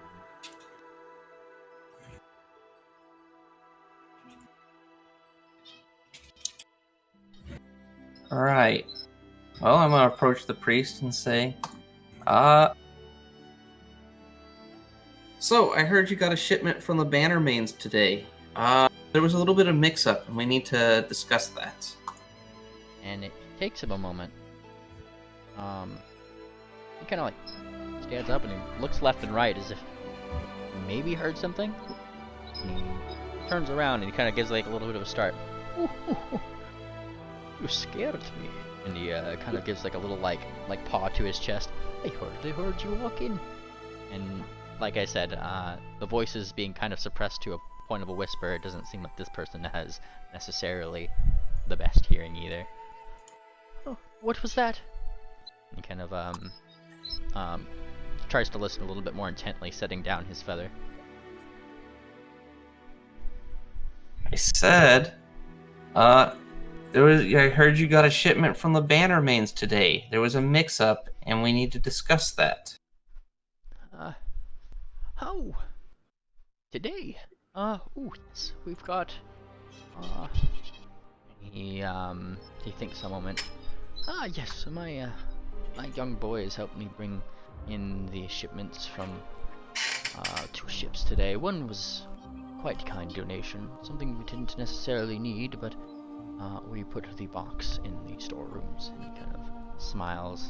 He's speaking in Sphinx, by the way. I believe you speak that, yes? I speak Sphinx. Okay. That's not an issue. And he smiles somewhat warmly. I, in my old age, cannot carry such heavy boxes, but if you are with the Bannermains, give them my kindest regards. Would you... Yes, I shall. Now, can you direct me to where those boxes were deposited? Was there a problem with the delivery? Yeah, they actually gave you the wrong goods. We need to double check a couple things and then get that all straightened out. Mm-hmm. And he kind of thinks, he looks a little confused, but kind of nods. I would be more than happy to help you solve your issue. Kind of stands up. One kindness for another, and starts leading you toward a different door, toward the in the room, kind of opening it up with a small key that he fumbles out of his robes, unlocks the door, and starts just kind of heading down. As he does, you see him whisper something, holding onto his holy symbol as a little spark of light comes on in a small comes onto his holy symbol as he holds it out just to light his way down. Watch your step now, these steps are old. Step. Are you guys following him down? Yeah, and while we're walking, I'm going to try to do a perception to hear if there's any people talking around us, just so I can, if I pick up anything interesting. You can certainly give me a perception check. Am I in the main room or am I with the rest of the group? Now, that's why I was asking if you guys were following along this way, so I've been assuming, based on no objections, that you guys have just been following along. Okay. Yep. And I will keep your roll in mind as you start going down. Now, the only people that seem to be in this immediate vicinity, because you're in a back room, is the priest and you guys, so there's not really too much to note in the way of whispers. Though he does seem to be kind of taking his time. It's one of those, you're behind an old man going down the stairs sort of deals, where it's like, go! But, you don't want him to fall down the stairs, poor guy. Getting down to the bottom of the stairwell, however, he kindly steps aside and holds up the lights. These are the storerooms. I can hold this light here if you'd wish, or if you have your own, I would not mind getting back to my studies. Any members of the Bannermains are friends of mine. I have nothing but trust for you. Motive! We've got our own light. Thank you very much. And he nods. You're free to give me a sense motive, Night Vale. And she just said what he did. He seems to trust you guys completely. Given that he seems to have appreciated the shipment that the Bannermains brought, he seems to have no problem with you guys taking a peek into it if something went wrong. Alright. It starts heading up the stairs, kind of with an effort. He's kind of pushing on his knee as he kind of goes up each step, just to try to help him caddy his way up the steps as the light starts receding. I'm gonna help him. Yeah, you start helping him, and he smiles. He's very, very happy. Oh, kind young child. I appreciate it. And you help him go up the stairs. Underneath, as he starts going away and the light starts receding, you guys have light? I could light a torch. I'm sure Night Vale has light, right? I have something like that. I can see in the dark. Don't you... You're a magic user, why don't you have light? Because he can see in the dark. Yeah. And it's with an ashamed little noise that suddenly a light is lit in the bottom. As Penguin holds up a single coin that is lit.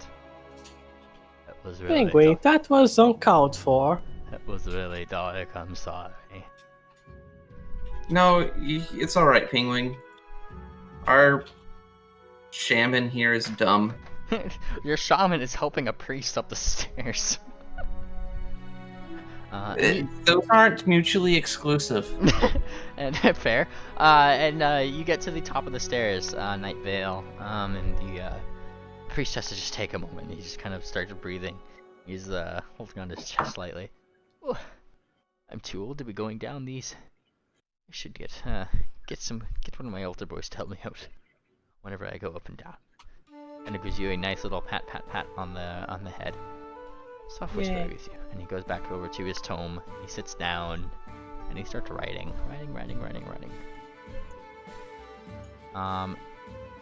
Down below, as the light is lit, you guys are met with the sight of box after box after box of different things, though they don't seem to necessarily be labeled. Some of them do in Sphinx, some of them don't. There's spider webs that span from some and kind of implying that they haven't been touched in a good long while. Generally just things that you would find that would be helping with the church. You could definitely smell the scent of herbs down here, unlit incenses. You can definitely pick up on some of the open boxes just more plainly. There's like, different candles. This is generally a storeroom for the things that actually like keep the church looking nice, more or less, and being in good shape. And that's kind of where you're at right now. As I take it, Night Vale would be coming down the steps.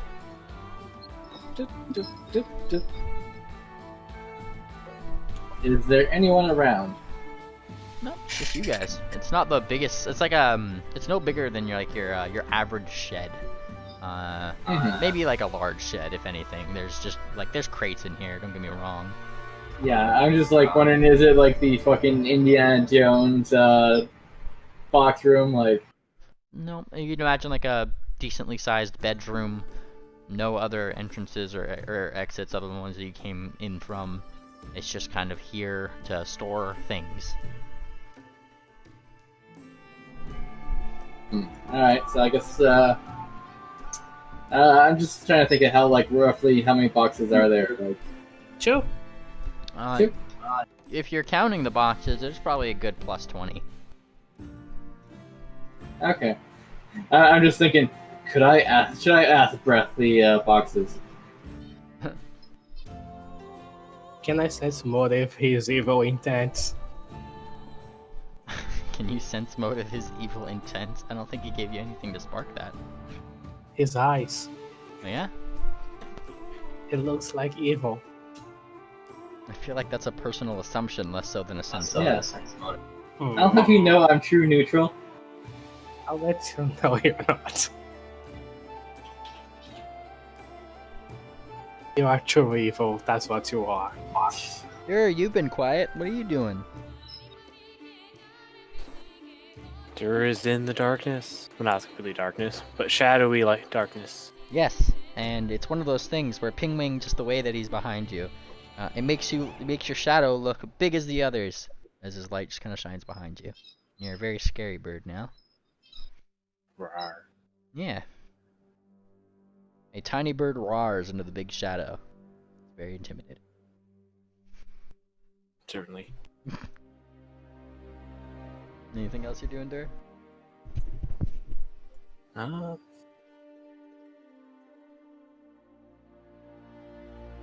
so much at the moment. Alrighty, I'm just making sure I haven't hurt you for a bit. Dur seems to be vibing. But you guys are down here. What are you guys doing?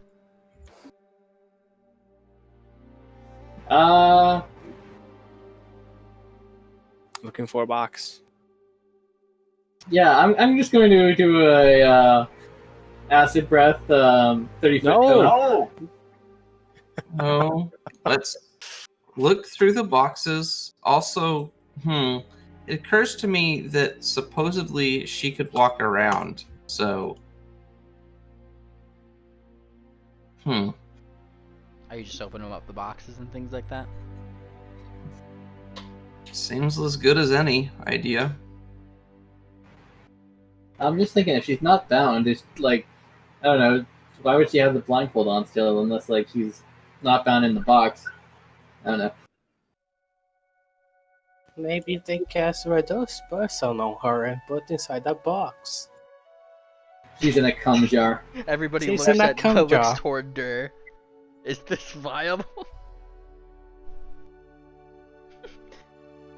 I haven't heard any definitive actions to opening boxes. If you guys are doing Yeah, we things. are. I'm opening boxes. Okay. We are opening. Specify that you are all doing so rather than one person. Just so I know. Yes. A box. I am, after getting told not to acid breath, I will open boxes. I was like, I could check 20 boxes at once. We're not here to fucking destroy the temple, you dumbass. Alright. I won't destroy the temple. Everybody give me just D20 rolls, flat. Blind if you could, please. As you start opening your boxes. Open. One day we'll see our rolls. I have no clue how to do a blind. It's right above the chat box. It's funny. I know Straight it's from top of there, the but if I thought if you used Oh. the Someone rolled a 20. thing. Oh no, it does. Okay. Oh yeah. Well, they're not blind because Memely. Yeah, I was like, this kind of defeats the purpose of it being blind. I mean, fair. Hang on. I forgot that I did this in this other one. You just Like rolled a refresh. 1. Ah, everything's broken. It's not broken. It's just refreshing. Calm down. I just Broken. set everything back up, move stuff around. And as you guys start looking through things, whoever the third roll is, Dur, I need you guys to re-roll really quick, both of you. Looks like somebody had the party icon clicked and you rolled your d20, so I'm not sure who that was. It just says party. Well, Let's there's see. no other icon to click. I mean, well, you don't need to click on an icon to roll a d20. It just says your name. Okay, I was the third one. Okay. I had to check that. I'm the Don't- fourth from the bottom. I don't see a party. Yeah, it has our names on it. It has our names on it to us. Oh, well, it probably says that personally. It says party to me for some reason. It doesn't matter. I just need Dur and Night, not Night Vale. Dur and Hunting Forest to reroll. I'm fourth from the bottom. I'm gonna reroll. And Night Vale's third from the bottom, unless he rolls. No, I'm third foot on bottom. Do I roll again? Alright, that works. There we go. And as you guys start looking into boxes, various different boxes around here, Dur actually, I'll start with Hunting Forest because can pry open the boxes a little bit easier that he's going into.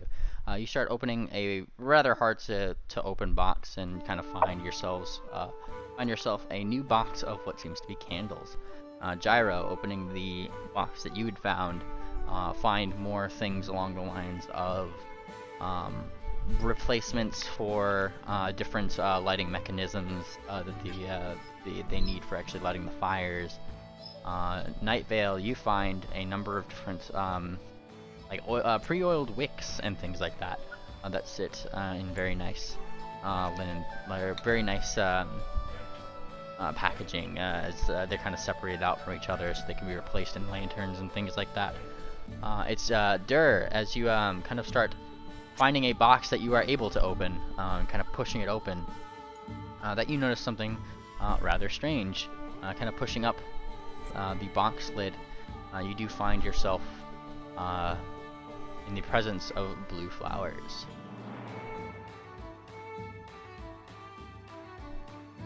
Oh, hey, I won the roll. We found flowers. Kassa. Dur points to flowers in the box lid that he's holding up. Goddamn fucking flowers. I'm gonna sniff, try to find sunny smell. Give me a perception roll.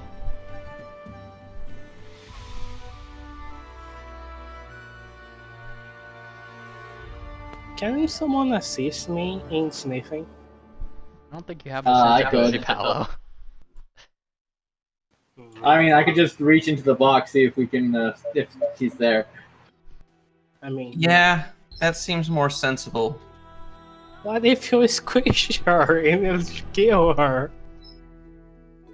Don't think that's likely. I mean, I'm sniffing to see if she was here. Sniff, sniff. You sniff and smell flowers. Sniff, sniff. Yeah, I'm just gonna reach in and try to, like, see if I feel like... It's like reaching for the toy in a cereal box. Yes, and Yeah. rather than a toy, what you're met with is immediately after the first layer of flowers, your claw hits what seems to be a wood. Thunk. What? Like, yes, right after? Yes, right after the first layer of flowers, as if somebody had put them there, make the box look full. Aha. So yeah, I'm going to sunder the wood. They can be boob trapped. Well, how are you sundering this wood? With my claws. I mean, more specifically, are you just like punching it? I'm with your claw? I'm punching through the wood. Feel free to. I need that attack roll. Yeah. I guess it will be a full attack, so 2 claws.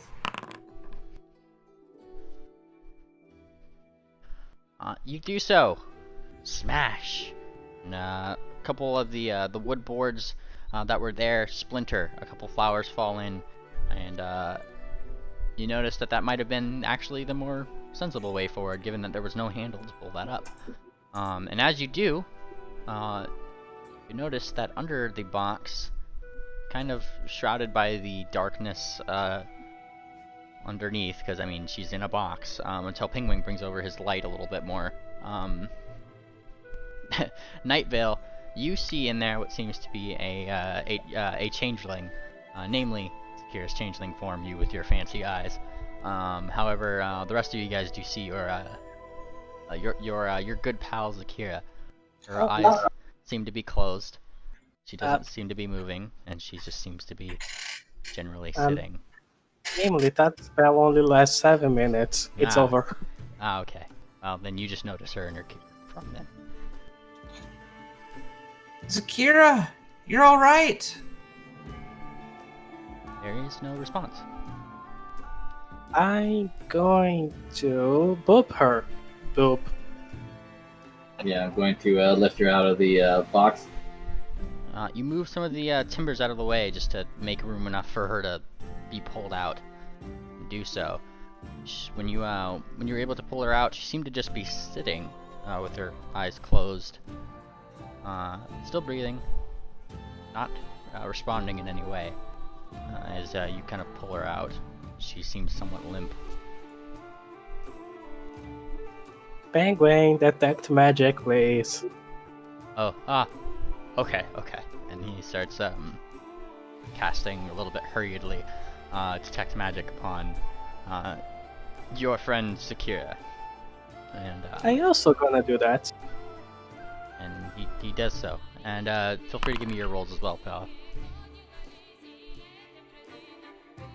If she's a magical item, I get a +4.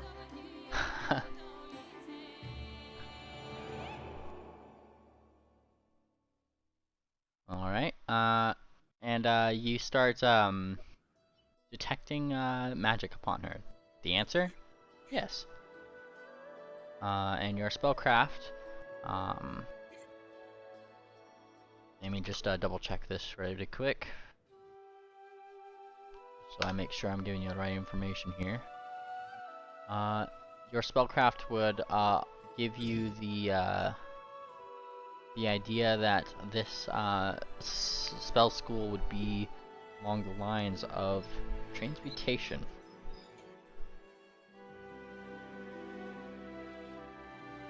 Bang, I don't have knowledge arcana.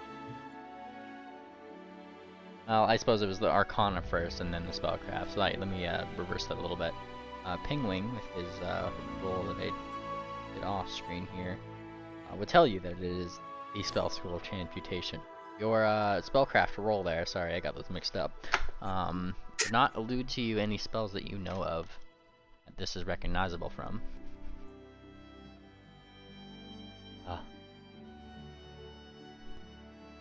I can't think of anything either. Kira. Poke. Hello?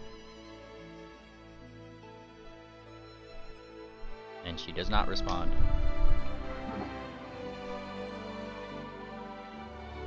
Does she look hurt? You look her up and down. Give me a heal check.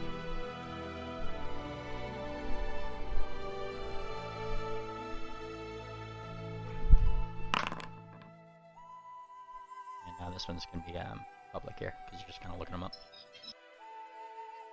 They don't seem to be physically hurt, aside from, you know, maybe a couple past small things and scuffles that you guys have been in the past. We're in a temple full of clerics. I'm sure some of them can figure out what's wrong. I'm gonna pick her up and put her on my back and start heading up. What? No, I want to carry her. Tara will fight you over this. Fine, I'll put her on your back, like. Floomp. You are given a heavy Kieran. Can you even lift her, bro? Yeah. I just have to walk at like half speed. It's fine. And you start carrying her up the stairs. She seems to still be breathing perfectly fine upon your back, but once again still does not respond as you start carrying her up. Pingwing behind you all and making sure that his light can be seen as you guys go up the stairs so you don't accidentally trip or something of the like. Get to the top, open the door, and are at the top of the stairs. The cleric seems to still be doing his tome. Not having heard the door open. See, we found the brunt of the mix-up.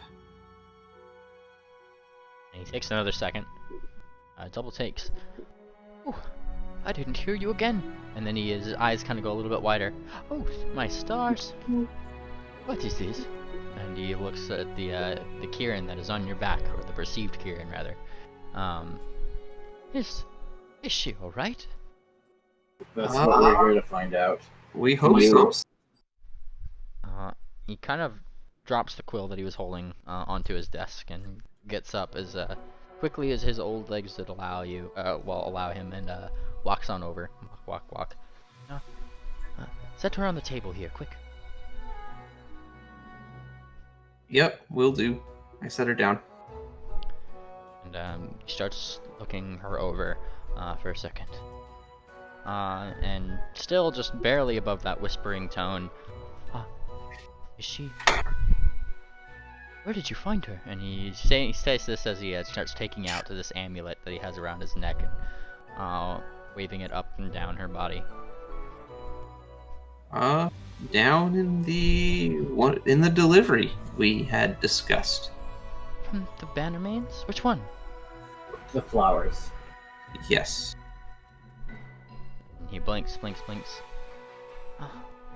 That was supposed to be a donation. He looks down toward the form of or albeit lacking of better words, comatose Kieran, and continues waving his necklace up and down, even going so far as to making sure to actually press it up against her. After a couple moments, he kind of pulls it back. I sense nothing. Nothing? Good. But she won't wake. She seems to be physically here. And she kind of starts thinking. Physically, at least. And he takes out his he holds out his amulet once more and starts concentrating, muttering. You see, briefly, all of the candles in this room briefly dim, just lightly, as he starts casting some spell.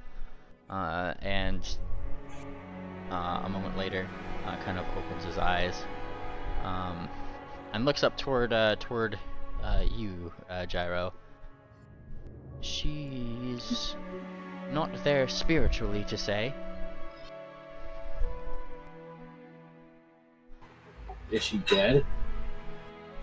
No. Her very soul has departed from her body, at least in its current state. Well, then, how do we get her back? And he thinks, well, I first have to know how this has come to be. We don't know. We found her like this. You found her like this. Was she wrapped up in any dark magics, tomes, things that you know of? Flowers. Just the blue flowers. Blue flowers. What did the blue flowers have significance for? Kidnapper gave them to all his victims. He thinks. Well, he starts to think. He kind of stands and lightly he paces. He seems to be deep in thought. Are you aware of anything such as? No, that can't be it. He What? No. That would be legal, first and foremostly, and I doubt anybody but the scholars of Erelon would have access to such things. Mm-hmm. I don't think this kidnapper cares about legality. This was a Bannermain, or what? No, who were the people we fought? The Rumble Foxes were the people. This was a Rumble Fox. They're Rumble Foxes. Yes, a former Rumble Fox at this point, I'm assuming. Well, then I most certainly guarantee that it is not what was on my mind. Sheila, there is a beloved member of the church, both here and in many other places around this desert. You would never have allowed such things to have even come near her without being able to sense its presence. The person might have had a way to mask their alignment. There was an alchemist selling disguise auras at the last town we were visited to one of the members of the Rumble Fox. And he thinks, do you know which one? Whatever his name was. Yeah, we know his name. I believe Cass was the bard. Yeah. Yeah. Wait. The fighter, whatever his name was. Let me just. Pretty sure it was Cass. Let me just double check. Because that's quoting exactly what you said. Oh yeah, you're right. Yeah, Cass. Sorry, I was thinking of a different thing. I was thinking of Legend of Zelda, like Cass or whatnot. I mean, he's a bard. He kind of thinks a little bit. The fighter. That sounds highly unlikely. He kind of thinks a little bit, and then kind of considers. But I suppose the Bannermanes would have no reason to lie. So I do feel a deep sense of sadness in that this is what the shipment had brought. He looks down. I too thought that then something from the Bannermanes was always welcome. Did you have any other donations like this? No. This was a surprise, if I do say so. That's good. You at least don't have a warehouse full of bodies. I would hope not. He holds his chest as if like affronted by the ordeal. To be parted with one's body is a fate worse than death. Either she is trapped or is free to roam. It's such a dangerous time. And he kind of like gives like a little bit of a shudder almost. If her spirit is allowed to roam, she is going to be among those who will be active during the ceremony. It is upcoming, I'm sure you are aware. Didn't she say she wasn't bound? Well, she did say she wasn't bound, which means, yes, we're probably dealing with her in the spirit realm. And the cleric kind of blinks a little bit. I suppose that is one small positive in this tragedy. She does not seem to be held, at least against her will. He kind of gives a small sigh of relief. I am pretty sure she is in the spirit realm against her will. Well, she may be, but it is better than using something akin to... And he kind of looks vaguely around his sort of back room here and points toward a small glass bottle. A magic jar. Much more terrible of a fate. I look at her. Hmm? I look at her. Jer glares in response. So the question is, what do we do to get her back? How do we find her? And he kind of thinks a little bit. That is the question. If she is to be found, she will have to be brought back to her physical body from the spirit plane. Is there a way to get to the spirit plane? And he kind of gives a small sigh. Well, yes, though it is dangerous. Especially at a time so close to, like I said, this ceremony when many, many spirits are going to be willing and eager to flood around, releasing their various ill wills on the living. At least they feel that you have that ill intent upon them. Dangerous or not, I will go after her. And he looks toward the rest of you in response to this, along with Gyro. It's better to do it sooner before she gets, I don't know, soul hurt. Well, he kind of gives a little bit of a shudder. Living without one's soul is not living, now is it? Best that you do get on with it. And he kind of stands and brushes himself off. Okay. He thinks, he kind of looks briefly out the very small churchish window he has toward the side, looking out into the church. And he looks up a little bit toward the sun. This is not something I could do until nightfall. The moon is at its highest. He looks towards you, you folks. Tell me, have you ever meditated? Yes. No. No. He kind of thinks a little bit, looking at up at you, Mr. Shaman. Well, kindly, if you've meditated before and your companions have not, I might require your assistance. If you are to go there, just be known that you will be apart from the things that bound you to your very abilities. He frowns a little bit. For one, if one was to have a connection to the arcane through their very bloodline, well, obviously as a spirit, you no longer hold that bloodline. You are but a spirit. Yes? Yes. And he looks around at all of you. This includes things that you might carry with you. In another worldly world, those don't matter. Now do they? And he shakes his head. Come back at midnight. We'll begin the ceremony. Though I do impress upon you to be completely ready for what you would be about to do.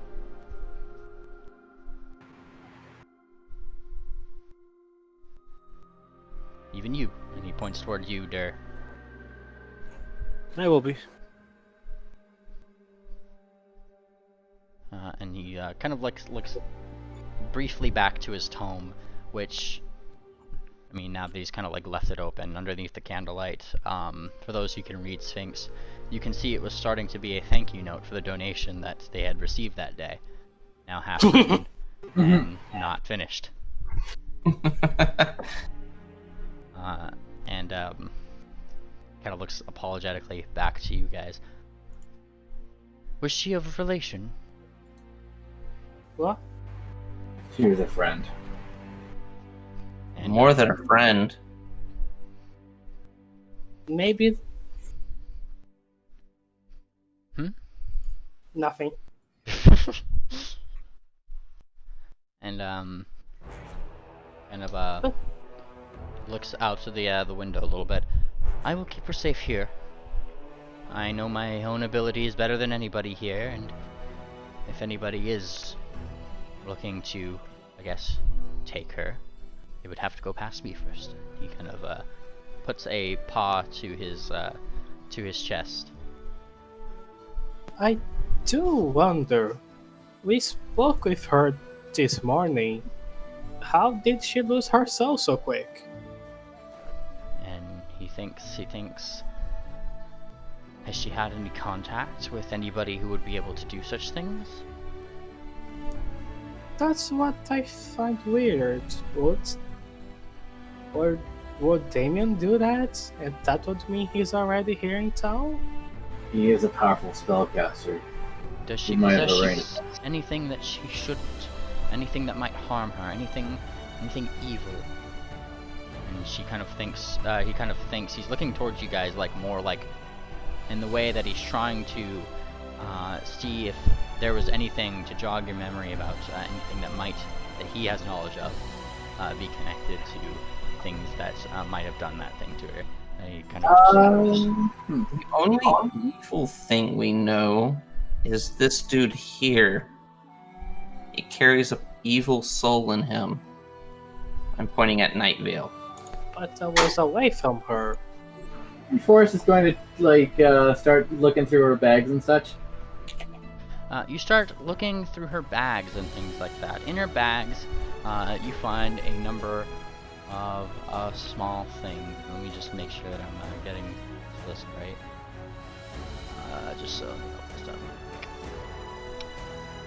Look at her gear. You find obviously her small sacks of gold. No, her bags weren't on her, but they were in the box. You find her headband that she has on, a small cloak that she was wearing, and she seems to be wearing almost what seems to be two necklaces. The first being a singular necklace with one pearl on it. You've seen her squeeze on more than one occasion. And the second, which clings tightly to her chest, it seems, as you kind of move her chainmail just slightly to the side. Seems to be the necklace that you guys had picked up in the ruins when you guys had pillaged that one pharaoh's tomb, the one that she had put on and match herself to. Is she wearing the earrings I got her? She is. Did you say chainmail? She does have like a small bit of armor on. It's not like she went in defenseless. She went No, but adventuring. but I thought she was a wizard. Yeah? Yeah, wizards don't wear chainmails. I suppose it's mithril chainmail. Oh, that means it's valuable. Loot the Karen. Look at Karen. You guys Go are on. evil people. Do we have one of those necklaces that detect evil? She's wearing one. I'm gonna take it and like scan her over. Well, you try to, and as you go to try to pull it away from her chest, the actual necklace itself seems pressed up against it and does not seem to want to part with her fur or her chest. I think this might be something. Is this common? I'm gonna ask the cleric. And the cleric is like looking down, and he seems kind of conflicted a little bit as he clutches onto his own necklace. Is this something that she owns? Is she a follower of Soft Whisper? I don't think so. I'm gonna try to remove mine. You take off yours. Yours does come off. Everyone starts beeping. Beep, beep, beep. Evil, evil. It doesn't necessarily beep, though. It's more of just like if there is somebody in your presence, you feel it, right? It's not less of a iPhone alarm system. And he looks back towards Zakira, placing his hand on the symbol. Briefly, you see his hand, or paw rather, start to glow around the symbol, and then he tries to briefly pull it up, though it doesn't separate from her body. This wasn't hers, was it? No. Whose was it?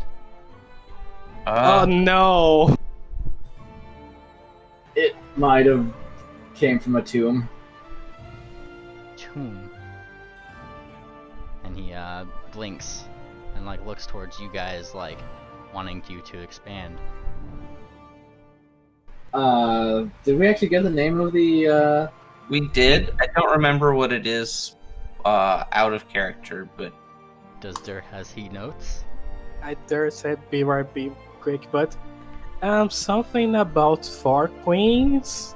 yes, I remember the 4 queens.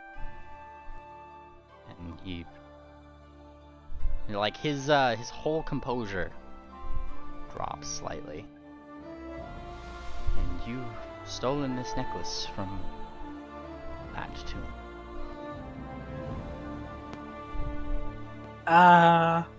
We put the souls to rest, so it's not really stolen. We liberated it for the we stole things from there.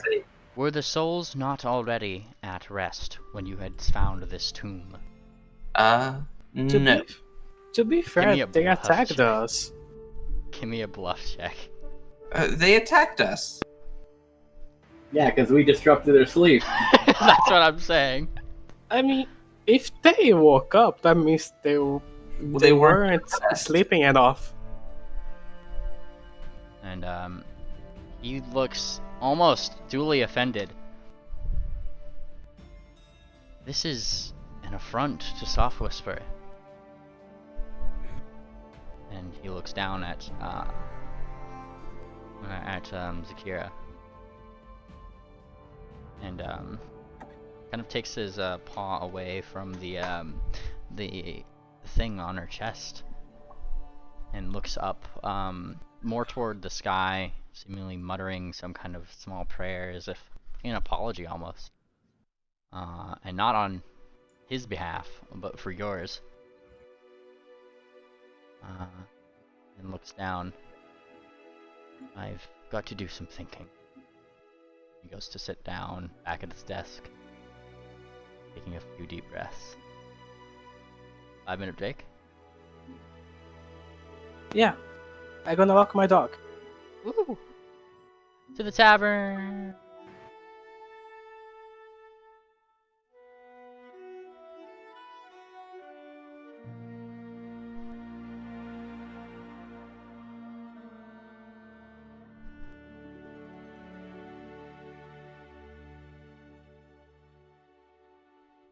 Hello.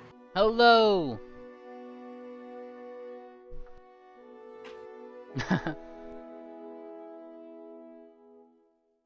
Ooh, you done made the cleric mad?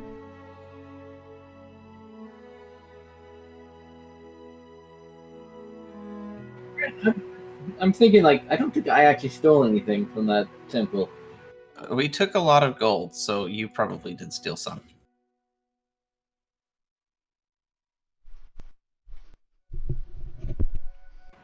Fair enough.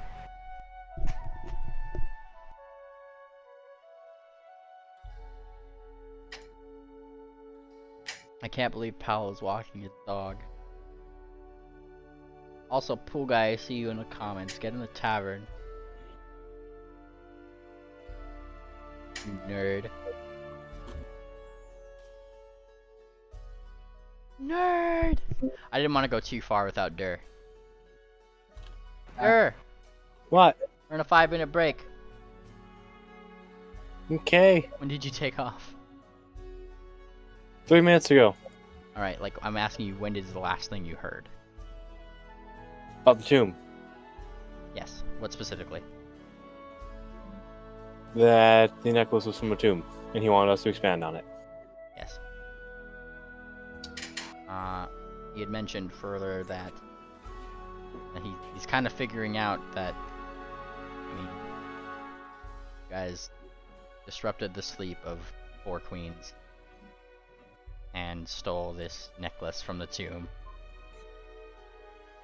and has now sat down, seemingly in deep thought, having to think and muttering a prayer on your behalf.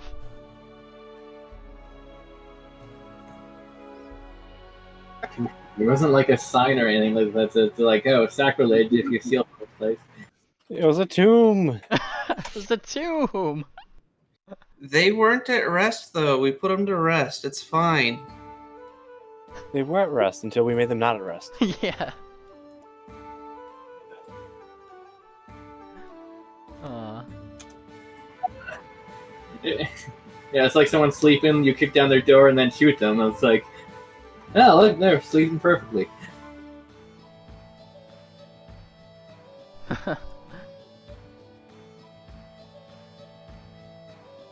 Cool guys, I've been commenting in the chat, by the way, if you guys wanted to watch Yeah. the chat there. I have not been looking at the video. What chat? There is a live chat going on. Oh.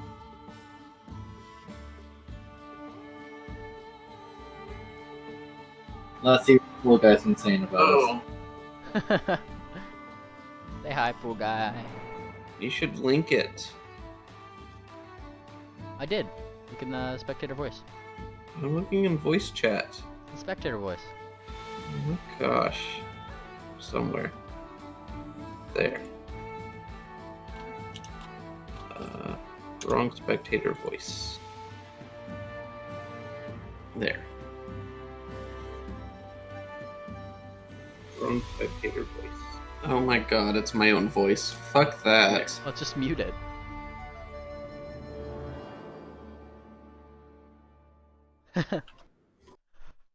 Pool Guy, get your Discord working.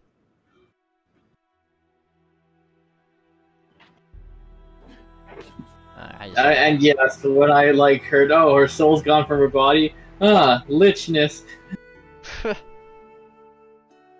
Hmm. I'm just waiting for Paolo to get back. He said he was taking his dog on a quick 5-minute walk. Darn him and his responsibilities. Woo!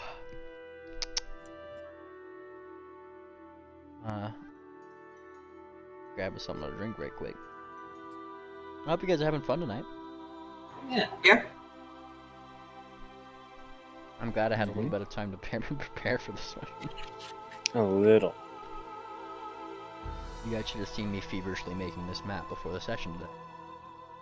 It's not done yet. You had a month. I did, but I've also been programming Sanapone Central because that needs to be ready before Christmas. Shaking my damn head. Hey, at least it's a custom map.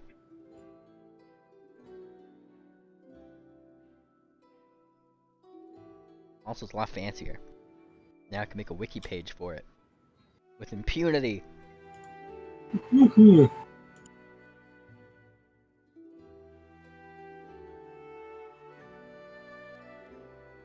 Oh boy. With impunity, I say.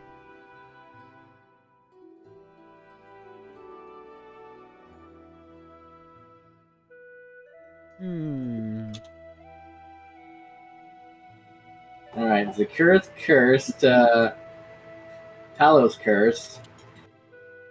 What could possibly go wrong? I'm surprisingly not cursed. I'm not cursed. Yeah, you are. You're cursed with no GF. Yeah, okay, fair. You're simping to a corpse. I will murder you. Don't do it, he'll get horny.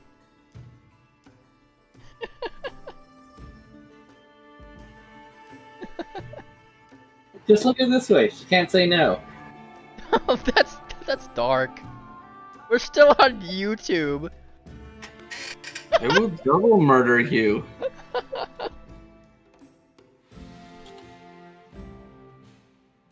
Oh man.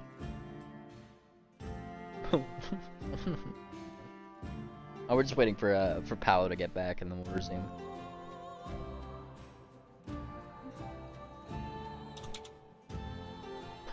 You guys split the party a lot. Never. Splitting the party's a sin. We would never do that. What? I would never. Shift yes.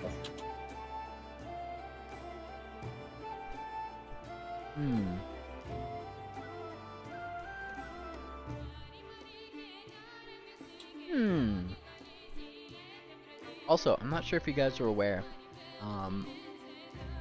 but the campaign, the West Marches that I'm hosting, /ML podcast, takes place 5 years after this campaign. Ah. It's called the Bannermains. So. I knew it took place at the Bannerman, but I didn't know it was 5 years after. Oh yeah. It's 5 years after. And the whole concept is that like you guys are part of the Bannermains under Main Stitch Amden of Bleakfern. You're great. So, you guys ever wanted to come in? I'm still gonna blame him. I like how it tried to hide Pool Guy's comment and make all the aces horny.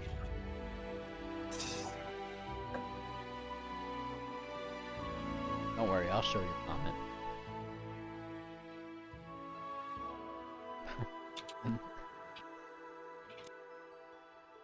Oh, there's a straw poll. Hello.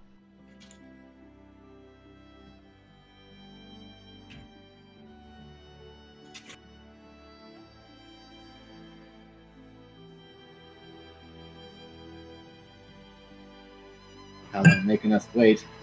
Did they ban Feisty again? That's fun. Hmm?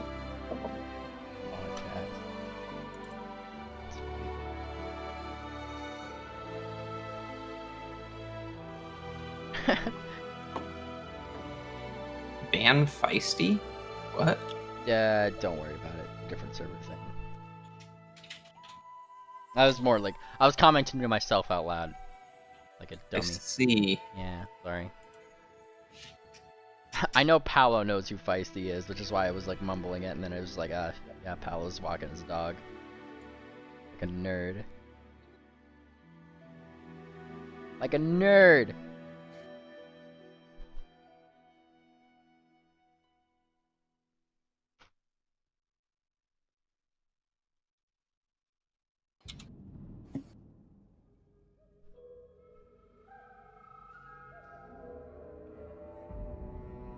can't tell you how much I like occasionally going into cursed items. It's a really funny chat room that I should post more into.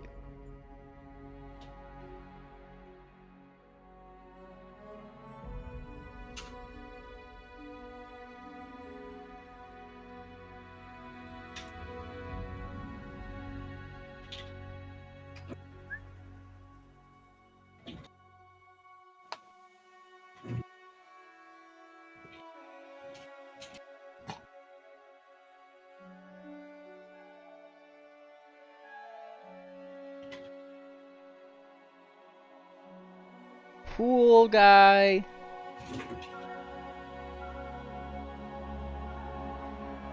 I've been disconnected from chat. Damn. YouTube banned me. Our 5-minute break would have been over. Powell's taking his sweet time. Yeah, fucking his dog. Yay! Huh? Huh?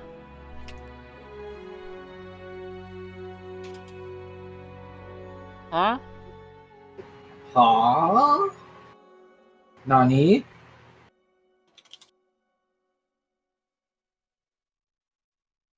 Nani?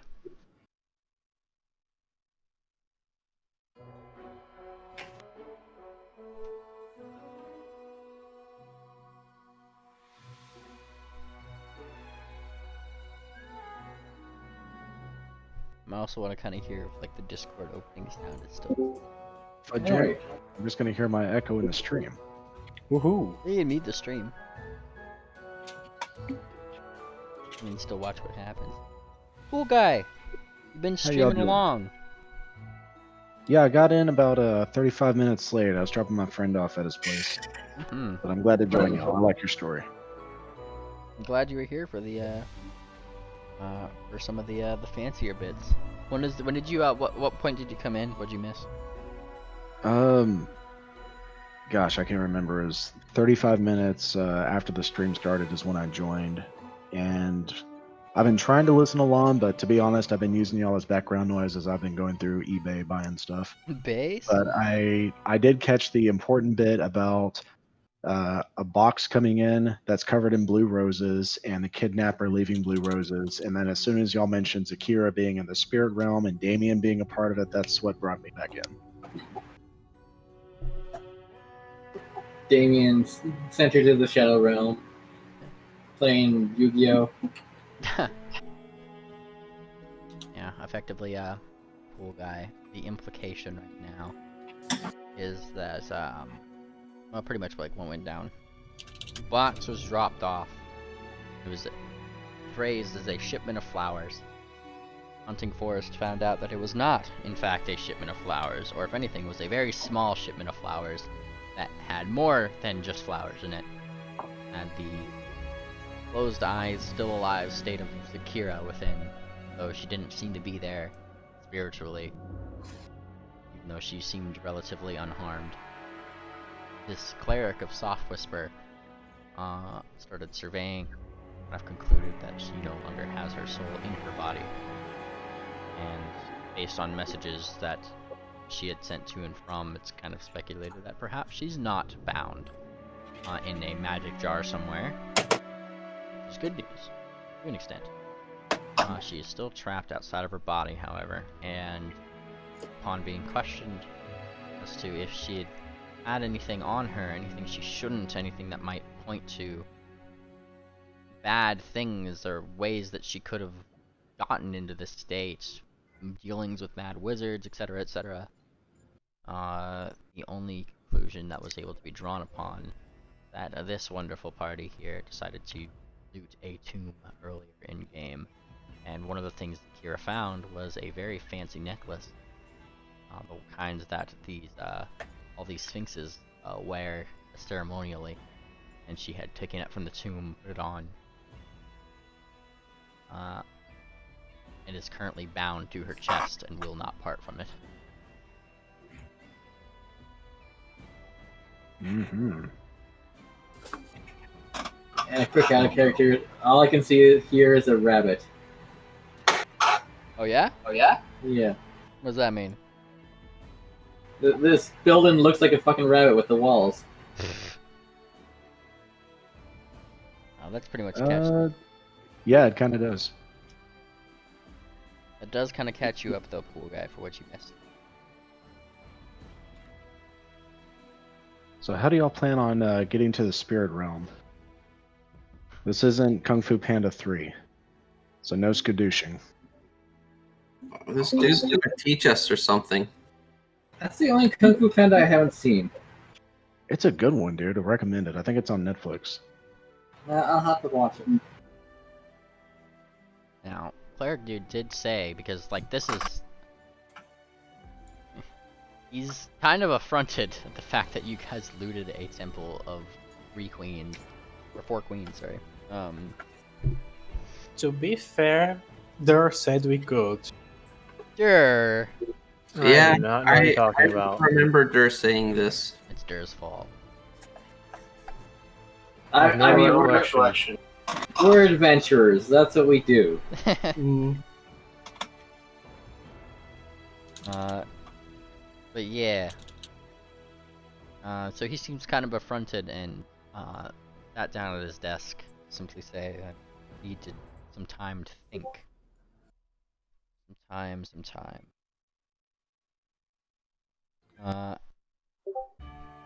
If you guys would like to continue, I can move back to campaign now that Paolo's back. He's back. How was your dog? he is alive. He's well, but he's also not that well. Did you give him head pats? I did. Good. I think he's mostly old. I like old dogs. They're just chill and they seem to appreciate love more than the average dog.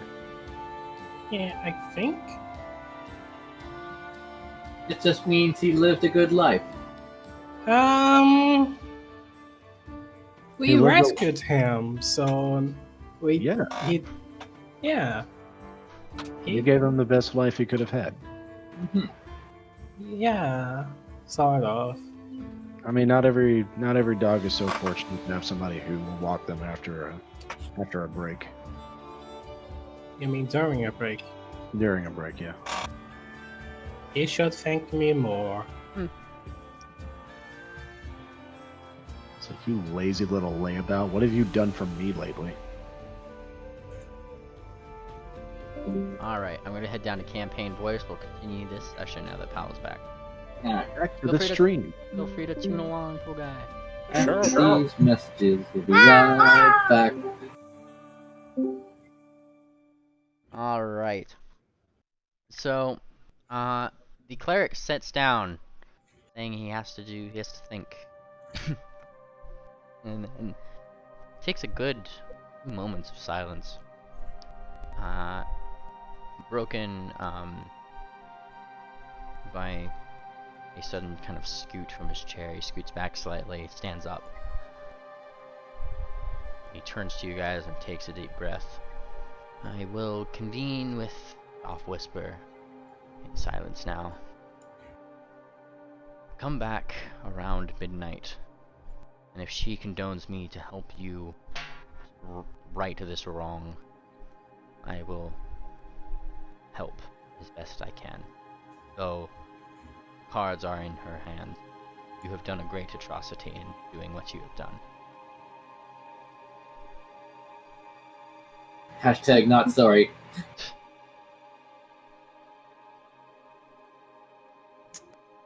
Hunting Forest will nod and start to walk out.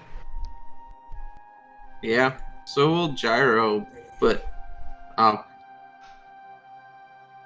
But what? oh well, if the priest decides against us, well, we'll see what happens. Yeah, well, what time is it now? Right now, I'd say it's about 3, 4 o'clock. It's getting on. Alright. Let's see. Is there any places in the Battermains we can, like, rest up? I mean, yeah, you could certainly go ask. Yeah, I'll head over there and ask if there's, like, rooms. you start to wander toward the headquarters of Wati's Bannerman occupation, as head toward the Guardians of the Departed, as they call themselves. And as you start walking there, Pingwing starts getting more and more uncomfortable. I think I could just find a tavern somewhere, I think. And he starts kind of backing off a little bit. Don't make me ruffle your feathers. I'm sure that they would probably ruffle them a little bit more than you would, no offense. So, Pingwing, if he will not help us, how do we get in? Well, and he kind of like thinks. I know a couple people in Erelon that might be able to help if she doesn't. We're a bit far from Erelon. I know. You don't have to tell me about that. And he kind of looks toward the headquarters a little bit. What do you think I got swapped out from? Maybe instead of going to a tavern, you can hide in a library and figure this out for us. Well, I can, but what I do know is that there's not much I personally can do. And kind of like shrinks down a little bit. I know a lot of, you know, and he kind of pulls out a small coin again and lights it up. The arcane kind of magic. I didn't ask a god to give me this light. I told the universe to give it to me because I wanted it, and I did the thing right. Look, and he kind of flicks it up in the air, and it likes me for it. Did you ask the universe to give you a girlfriend? He wilfs. He actually turns a little bit red, and like breaks eye contact and looks all sad. Don't be mean to him. What? He's gonna be the one who gets what we need done. But Penguin, I do have a great idea and I need you. It's a very good idea. And he's gonna pull out the manacles. He initially, like the way he looked up when you said like, Pingwing, I need you. If you look in spectator voice chat, he kind of had like this sort of look, like maybe like he was gonna be like, oh yeah, he needs me, and then he saw the manacles, and now he just like, I need you. what? Oh, I'm not gonna put those on. We can make money. We can pretend you are a hostage and ransom your previous group. That is the worst idea I have ever heard. And they would just make fun of me. They wouldn't do anything. That means you are ours. See? And you'll be free from them. Blinks. You should really just stand up to them. I don't think I need to. I think they're perfectly happy without me by the sounds of it. And he kind of like shuffles and he starts like twiddling his claws a little bit. Twiddle, twiddle, twiddle. Looks like a little unsure though. I mean, they were in Erelon too, I guess. So they know some stuff, but yeah, I used to have to help them get through their Bannerman training before just knowing, learning magical items, that kind of thing. You know, he kind of keeps twiddling a little bit. Sounds like you let them walk all over you. No, they mean well. Kind of like. No, they don't. Well, they're here, aren't they? They're doing good. Are they? Why else would they be here? The money. I'm just asking if they're actually doing good. Well, he kind of twiddles a little bit. Well, if this is going to be a good aligned mission, I would hope so. I don't think anybody would be so bad as to come in here and disrupt the entire town's religious ceremonies. And he kind of like looks up a little matter-of-factly. I feel like there would be a lot more repercussions from doing that, and not just from the people of the town. Dr. Amden might want to have a word with them, and he gets scary when he's mad, I've heard.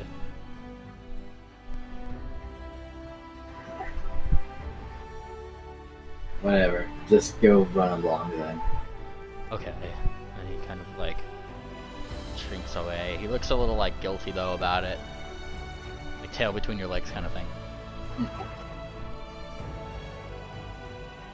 Hunting Horse is gonna walk away. You walk away. Someone goes to go do something. You guys still going to the headquarters? Yeah. You guys arrive back at the headquarters. Still inside, there's the still hustle and bustle. Though, that metal door that you had seen before, that was, super solid and everything like that, right? There are now 3 holes in it. And all 3 seem to have been made by some caustic substance, as if they had been slightly dissolved away. Yep, still got it. The pony on the inside, who still has the blackened face, she has not wiped it off yet, seems to be taking measurements of the width of those holes. And the main stitch is not in the first initial room, though, like I said, there's still activity. I'm actually gonna go to the mirror and go, impressive, isn't it? And she looks up, no, it's actually acid, but, if you mean, statistically, yes, it is statistically impressive. She nods. So, what are you doing back here? Science! And she smiles. I think.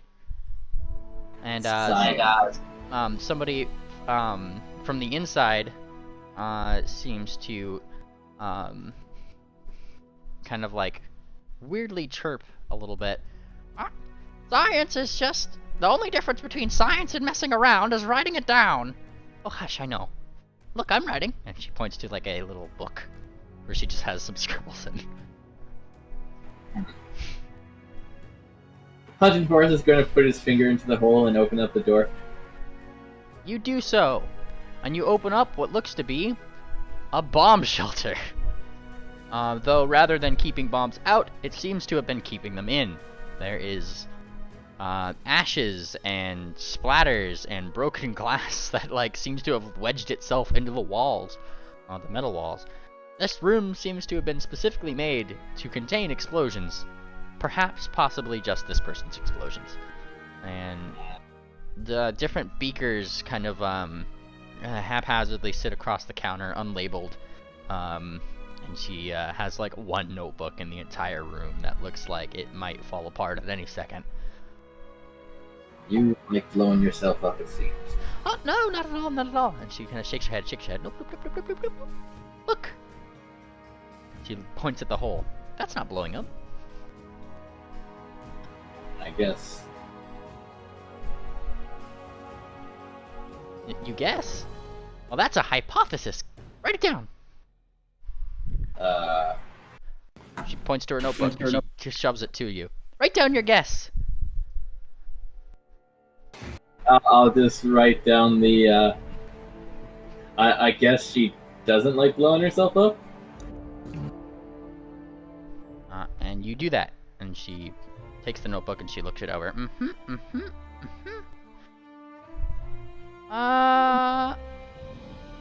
Okay, time to prove it. And she turns around and she starts just like mixing something that you see start to hiss in the bottle that she has.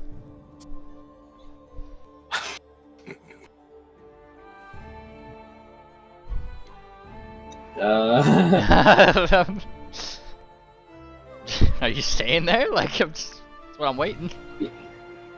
Hunting Forest is going to see that it kind of looks like it's going to blow up, and it's going to try to knock it out of her hand. You do that, and feel free to give me an attack roll, specifically at AC 10. Okay. Yeah, me too. Sorry, I need to get a new. Actually, mouse. that's a CMB. Actually, that's a disarm. All right. Yeah, makes more sense.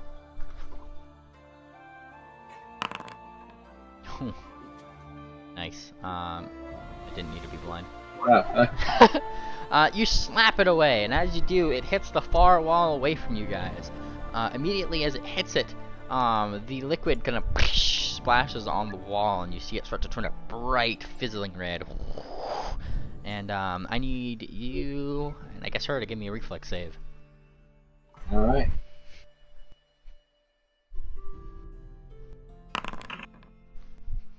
I need to take that off blind. And you kind of just duck out of the room a little bit just as it blows.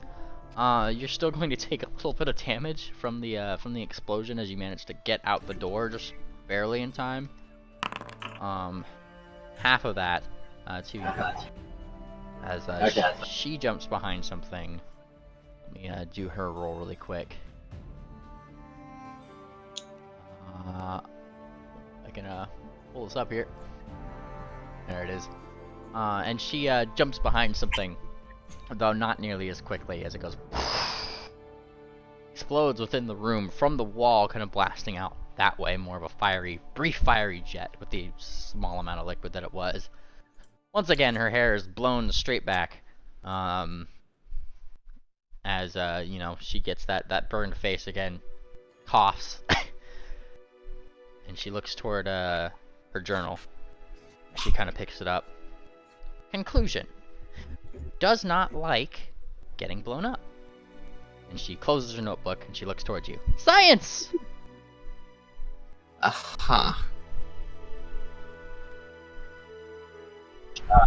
Yeah. She proved your hypothesis wrong. Wait, I think she proved it right. I was gonna say, I said she doesn't like getting herself blown up. Yeah. Well, you said she wrote down that you thought that she did like getting herself blown up, and she got herself blown up, and she concluded that this hypothesis was wrong. She does not like being blown up. That hurts.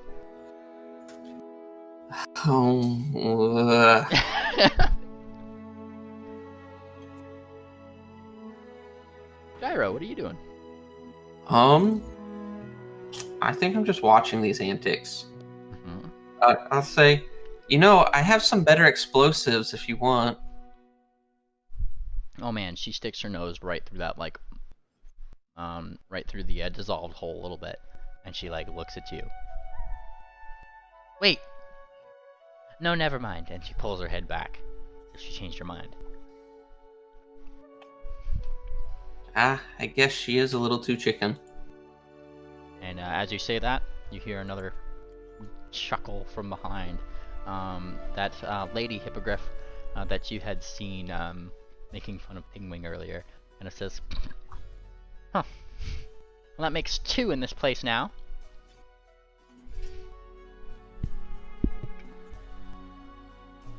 I'm gonna check her out. Give me a perception check. Dude, your girlfriend just died not too long ago. Don't hate the player, hate the game. Plus, she's not dead. We'll rescue her. You start looking her up and down, and determine that she looks very dangerous. She has daggers. She seems to have very small needles along very nicely fine leather straps that she has around her claws. She has what seems to be a small robe, which looks almost pristine. Definitely not a robe of resistance. You've definitely seen those. You see several of what looks to be quick, easy, graspable wands at her side. She seems to be loaded and ready to go at all times. And one wrong move and she might do something.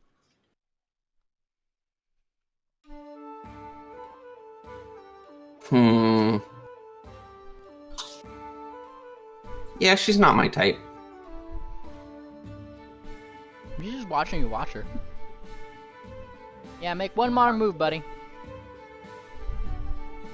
Penguin, do it. Have no intention. Hmm? What was that? What? Penguin. Are you asking Penguin a question? Kind of, yeah. Penguin's not here. Oh yeah, he's not here. He went to go research at the library.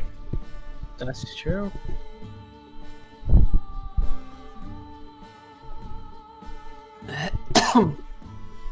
She just smirks and goes to walk across to the other side of the door.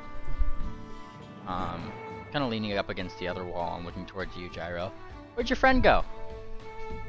Which one? Well, you know, about yay tall, with the resolve of a mouse, and he kind of points, kind of waves a claw in the air. Oh, that one. He's doing some research in the library. You know, that stupid nerd. I guess he's a pretty smart nerd, but you know what I mean. Is that what he told you? He's just crying, you know. He says that every time he wanted to go he wanted to go off on his own. We saw him one day. He doesn't actually go to the library to study. Well, better be this time, because we've got important business. Well, best of luck to you. You didn't do us any good. She kind of scoffs. He very rarely, occasionally comes in use. Glad you have more use out of him. You two should fuck already. As if. And she looks you up and Yeah, down. she's not cute enough. And she looks you up and down. Yeah, he's not pony enough. Fuck ponies. You would. Sometimes. And she just kind of rolls her eyes a little bit. Well, best of luck with them. I only wish that Pequin stayed around. She kept zipping about and I couldn't stop her. And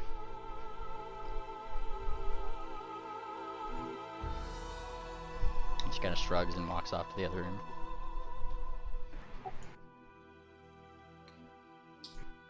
Hunting Forest is actually kind of digging his claws into the floor. You do that, and one of the your Kieran friend, Miss Fireheart, kind of like peeks over and looks over, and sees your claws, and just kind of backs away a little bit, back. Oh, I can tell you're mad.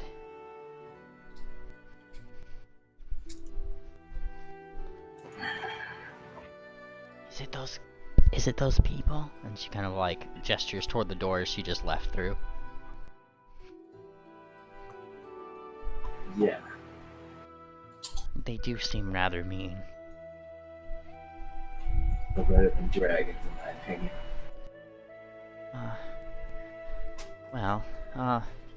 I'm just gonna try to avoid them, I guess. I suppose they're here to help out just like everybody else is. And she kind of gives like a little bit of a shrug. You know? Yeah, everyone keeps telling me that. And she kind of like looks onward. Well, I'm sure that they won't do anything bad under our main Stitch's watch. She kind of smiles. He's a lot nicer than the ones that I know. Anyways, she kind of gives like a little bit of a shy wiggle. I don't know. I kind of think that the mean ones are, you know, a little bit more regimented, and I kind of like that feeling though. I'm not sure. She kind of like shifts a little bit. I don't know. Maybe I'll join the Bannermeans in Bleakburn one day. If you want, you should. And she smiles. Okay. Maybe once this is all over. And she kind of like goes out to the window, and you see her kind of go up on her hind hose and look out more toward those big walls. So what do you think it'll be like? I don't know. And she kind of thinks a little bit. Well, she kind of thinks. When they open it, they say a lot of the folks around here are gonna be reunited with past ancestors and things that have connections to places in there. Though I know I've talked to a couple of the priests around here. I can only assume that maybe they're getting a little restless. She kind of like thinks a little bit. I hope we can help them. Priests are assholes. I'll help them. The one we dealt with. What? I said the one we dealt with. You think it's 90% of people we meet are assholes? Doesn't want to help us. He's helping us. Maybe. We'll see. I don't trust him. You're just moody because you haven't got laid. And talking about getting laid, mainly, how does the main stage look like? The main stitch is a sphinx of darker fur coloration. As I had mentioned, his name is Main Stitch Shen. At least that's his title. He seems rather wizened. He doesn't seem old. He seems like if he were a person, he'd be about in his 40s. Like his hair is starting to gray a little bit, but definitely not like to the point where he's talking like this, laddie. He's not quite there yet. So he's a dilf. Yeah. Yeah, he's pretty dad level right now. And he seems to be carrying around like a really nicely tomed little book at his side. Kind of keeps that handy. So who knows? We should go talk to the main stage. I need to get a room. What do you need a room for? I see we had the same idea. To get enough rest to heal a bit. The main stitch is down the hall, and she kind of thinks. The Kieran thinks a little bit. I think to the right today. I think he might be dealing with like a little bit of organizational stuff for the ceremony and things. He still has duties outside of just this whole endeavor that Amden put together. And He must be so stressed. Let's go help him. Oh my god. Paolo, What? you're not a bard. You're only allowed to seduce one thing. Other spirits. No. I just want to help the guy and be a nice person. Oh yeah? Yeah, let's go talk to him. Yeah, Hunted Forest is going to ignore the obvious I want to fuck this guy miss and walk to the main stitch. You open the door to the main stitch's little planning room, effectively. Different sticky notes and things and journals and planning documents seem to kind of be around, and he's kind of writing things down. And he looks up when you enter. Hello. And is there something I can help you with? Do you have any rooms you can stay in? Oh, of course. We wouldn't bring you all the way out here if we didn't have a room for you to stay with. And he kind of looks more, I guess, northward. Though in here in the headquarters, no. Honestly, the only people that really sleep here in the headquarters are the party that I head up. And he kind of gestures to himself a little bit. But we do have accommodations for you over at the Hallowed Rest. You can't miss it. It's over by the, I'm sure you've seen it. Big pool, looks like it has a bunch of shrubberies by it. Yeah, I think I saw it. He's kind of gesturing in this area. And by this area, I mean this is the building he's gesturing to. He kind of points tad more up. Slightly westward of that, and you'll find it. Wonderful lady. All you have to show her is your Bannerman's badge, and she'll get you hooked up with a room. Thanks. And don't trust the bat. He says as he walks off. Alright, you walk off. And Bat walks in. Walk off. Yeah, and Bat stays in. I was told not to trust you. Would you trust? But look at him. Would you trust a dragon over me? And I smile. Look how cute I am. You smile, and he thinks a little bit. I've got to say, the Kierans around here are usually pretty trustworthy. Why would I have a problem with Dracovs?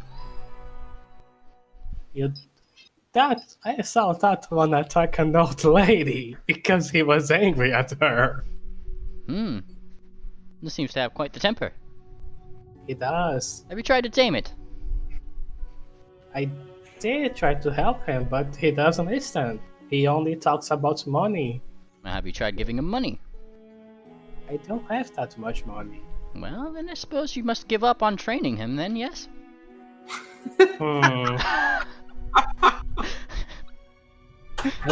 Getting your drinking. I heard you needed help. Not really. Why? What's up? I just heard you were very busy. Oh, yes, the busiest. I can help. Would you like to help? I would love to help. Alright, guard duty or night duty? I fuck off. And he smiles as you close the door behind. Aw, man. You said you fuck off, right?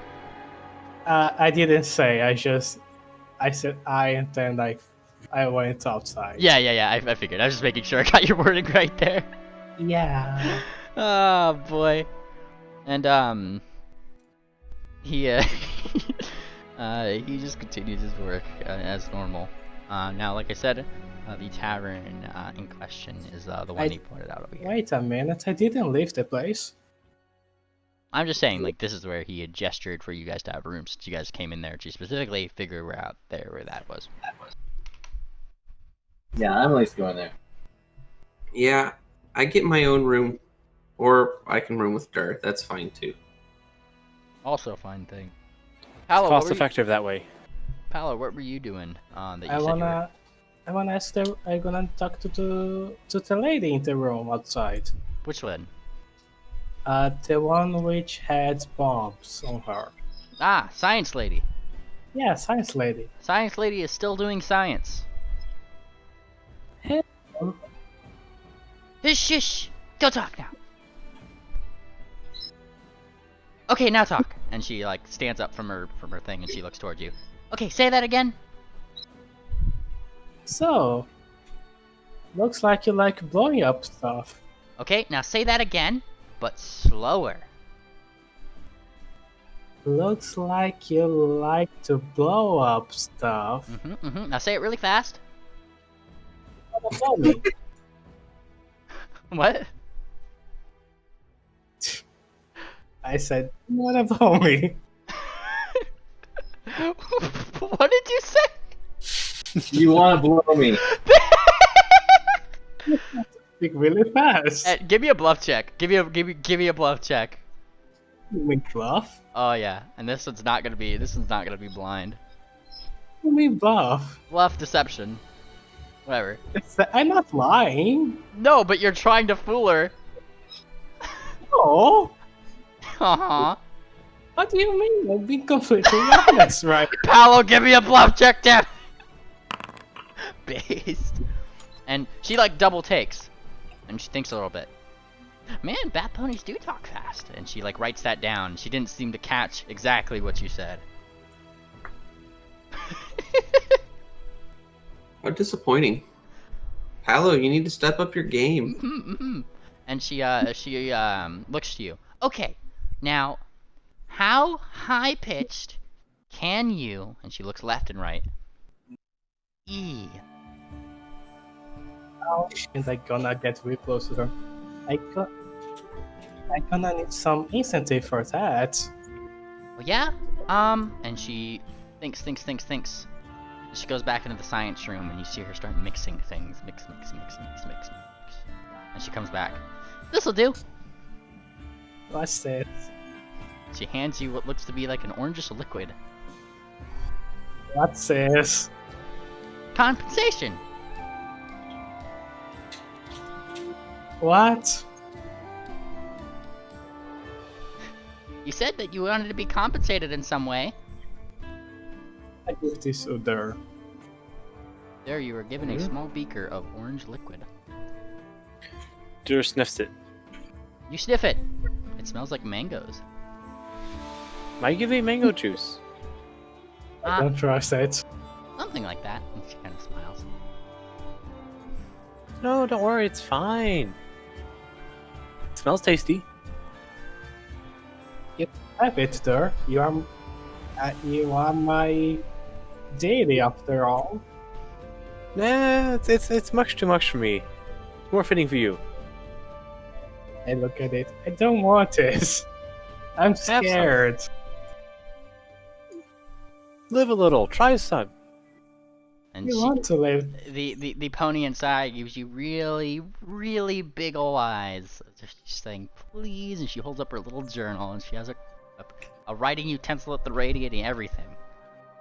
Oh wow. If she is looking at me like this, I can't say no. I'm gonna kill myself and drink it. You drink it! Give me a D100. Oh boy. Public.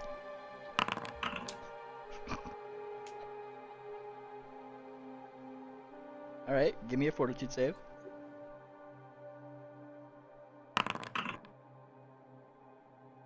Alright. Give me one more fortitude save. Fantastic. You drink the liquid! And, man, it's delicious as hell. It tastes like mangoes. And, Cancer again. and as you start drinking it down and things like that, you start to feel a little funny, just a tad, and you feel something in your chest start to like well up inside you, as if you want to start breathing really fast, really hard. And she is taking out her notebook and she is starting to scribble away. Oh boy, oh boy, oh boy, here it comes! And she like uses her wings to kind of plug her ears a little bit as Paolo. While the liquid itself didn't make you throw up, what you failed to resist was the now ear-splitting E that you are now shouting to the entire room at the top of your lungs at a very high-pitched interval. Eee! Even your bat has to plug his ears. Nice. Yeah. And that continues, as if you have an endless air supply. And it doesn't stop. You are continuing to E. To the point where eventually, after a few moments of just E-ing constantly, the main stitch comes out, pokes his head in. Why is it so loud in here? And the pony, from which you had taken the drink, simply shouts, "Science, sir!" Paolo, what are you doing? Nothing. He's eating. He's E. He's E-ing. Okay. She, on the counter, seems to have behind her a small stopwatch, which she has going. And she keeps it going all the way for about 5 minutes until you stop E-ing, much to the displeasure of the entire room, who has now vacated the spot because you are just being so incredibly loud. Which eventually peters out to the point where you can now breathe properly.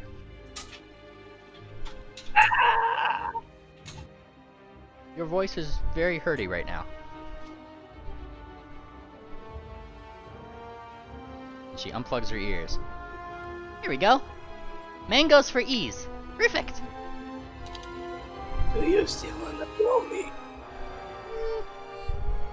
She thinks a little bit and she kind of like leans over. What was that? She flicks up her ear.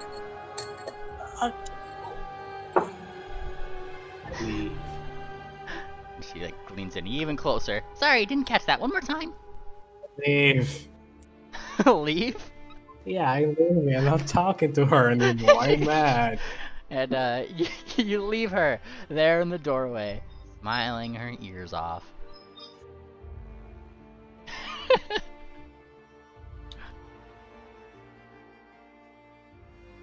Oh man. Everybody starts kind of filtering back in after you have E'd, for those remaining in the headquarters. And it's the the main Stitch, who kind of raises an eyebrow as he kind of pokes his ears back in here. You can't keep doing that to people who make sexual advances on you, you know. And she says, "Aw, but it's fun!"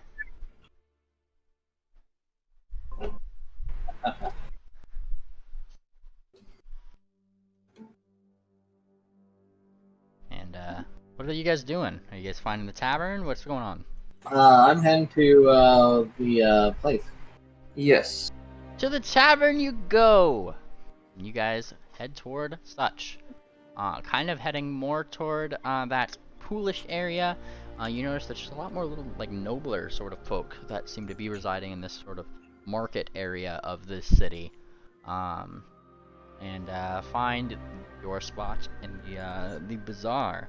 Only recognizable by, of course, the big sign outside that has a gravestone, a decorative one as part of its little design, called the Hallowed Rest. Though perhaps in less of a tasteful thing for the city, it does seem to at least bring in the business. And upon walking in, much like the headquarters, it seems like this place has a very diverse cast of Persians, sphinxes, ponies. You know, generally the adventurers that were probably called here to help you guys do the work that you were going to do in the necropolis. Okay. I am going to look for the one in charge and show her my badge. You look for the one in charge. And give me a perception check, you. Alright.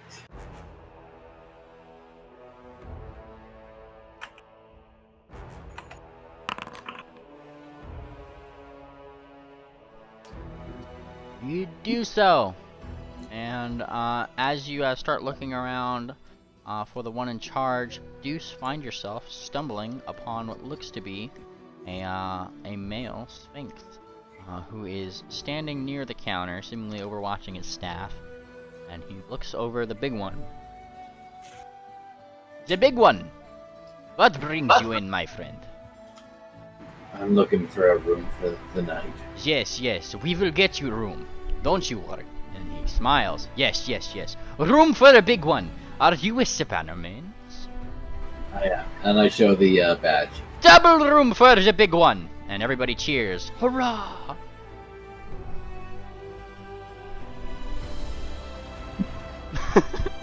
Curious. And I am the big one, so. This somewhat burlier sphinx looks on to the rest of you who had also kind of joined, and you. And he points toward you, Dur. Where are you in this conglomeration of a party? I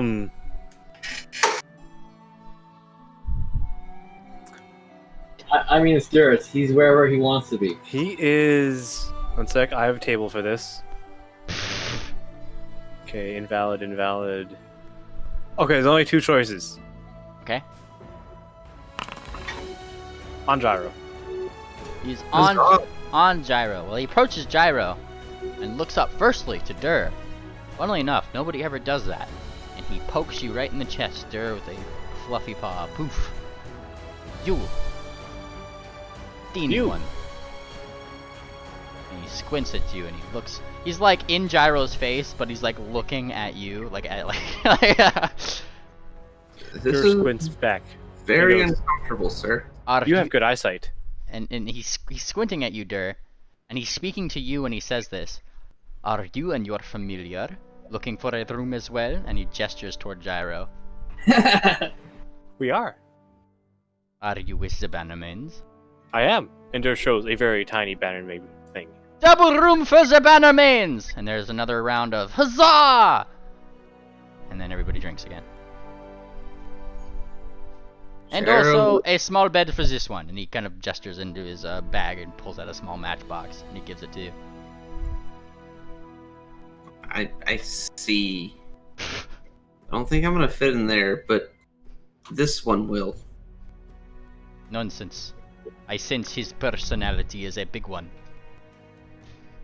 Nothing can fit in that box with a personality that big. No, my birdie friend. He is perfect. You, and he points to you, Gyro, not so perfect.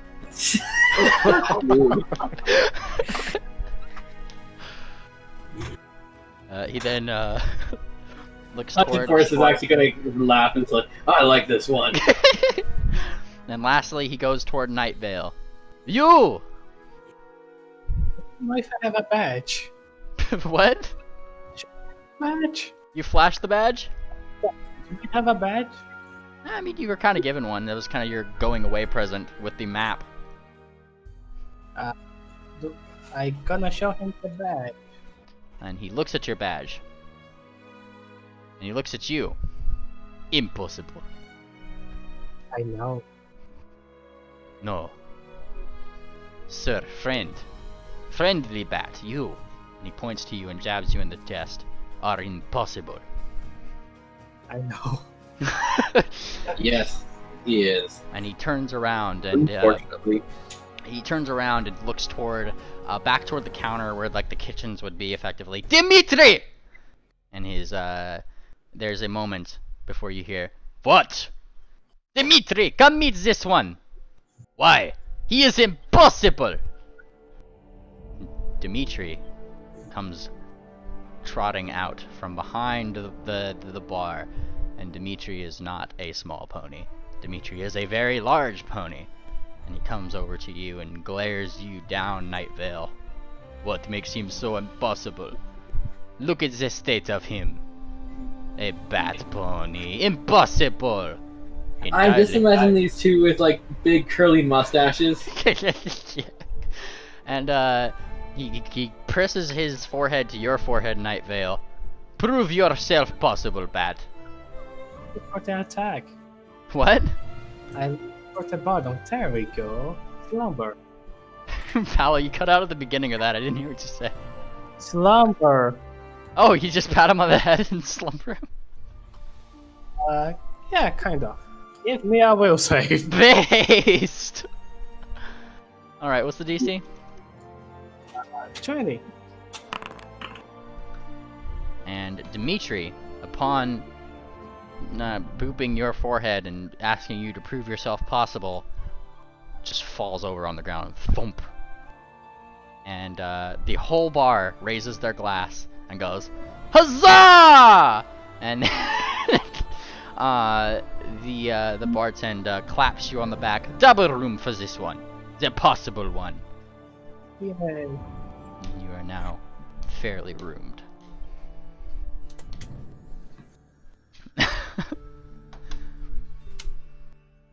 Alright. Yeah, I like these. They do seem to be a merry bunch. Also, he seems to be getting paid very well to host the Bannermains, so he's just seems to be in a very good mood. That being said, you guys have your rooms now. What is the next course of action? Sleep till midnight. Alright. Gotta be up bright and early. Yep. Any chance we can regain our spells? Huh? Because midnight is a brand new day, so I should have my spells for the day. Oh, midnight. Well, you still have to sleep a number of hours, technically, to count as a full rest. It's not a reset at midnight kind of thing. It should be. Unfortunately, it's not a in-game MLP app clock that you can just set ahead 12 hours and get all your dailies. Time of day is it? Well, it is as you guys go to start resting down, about 5. So as long as you can get a good 8 hours rest in, you can get your stuff back. You sure it's not 4? It should be 4. All right, give me Or 3. give me a D2. We'll say 1, 4. How about that? Could roll a 1d3 because it could be also. Could be even also one. earlier. It could be. Yeah. Let's No. roll a 1d24. Yeah. What? A 1d24. Yeah, 1d24. Is that how it works? It's There. only 1 a.m. Oh, we missed our time. Actually, 1d24. It's 4 o'clock. Look at that! Yay!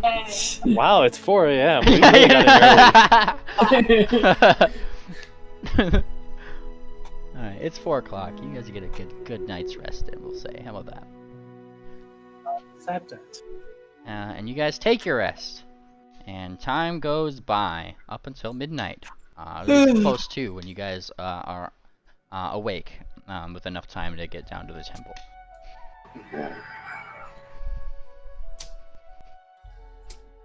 Grumble, grumble, grumble. He made a little hoard out of his pillows. Of course he did. And Gyro, fortunately, did not make a little hoard out of pillows and claim Dur as part of it. I crushed the matchbox, though. F. Wow. Really? Rude. I tried to sleep in it. That's what I'm gonna tell him. It's just Gyro saw the box. Gyro could not resist the box, for he is part cat. But I don't fit, so I can't sit. It's true. Alright, so yeah, we'll head back to the temple. Alright, you guys start heading to the temple. I don't believe anybody wanted to sleep in, so we will move your party icon there. Did we find Penguin? Did you? I didn't hear I anybody mean, look for him. No, Asking. Should we? I'm sure he spent the night at the library as he was told to do. And you guys head over to the temple. As you do, the temple itself seems to be empty. I mean, it's midnight. Not everybody's staying up till midnight praying in a temple. And walking in seems to be rather quiet. Aside from just the fact that it muffles you to a point. There doesn't seem to be the normal, usual whispering about. You can barely hear your own footsteps as you kind of step in the middle as the moon rises above, kind of filtering down into that that open spot in the ceiling. There at the altar seems to be a priest. He looks kind of conflicted. We don't have to look for you at least. Oh. So, let's just get this damn show on the road.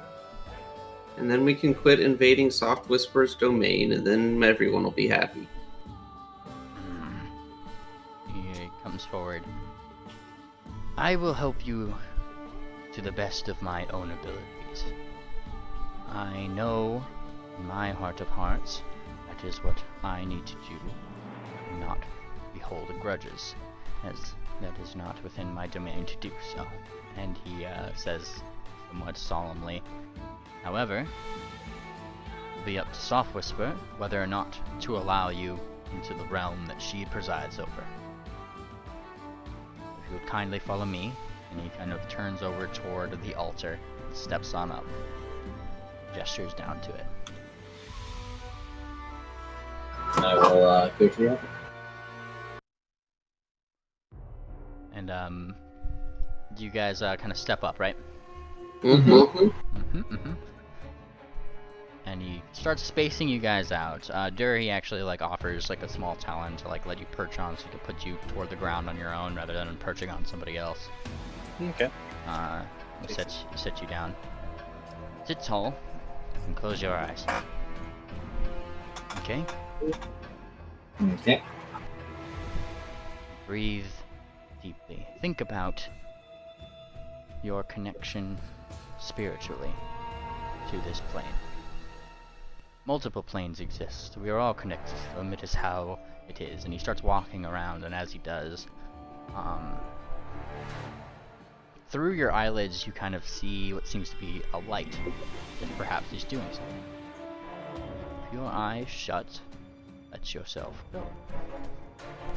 You'll feel as if you are falling, and it's at that point it is most crucial to stay relaxed. Let yourself fall into that void, the void that will eventually claim each and every one of us.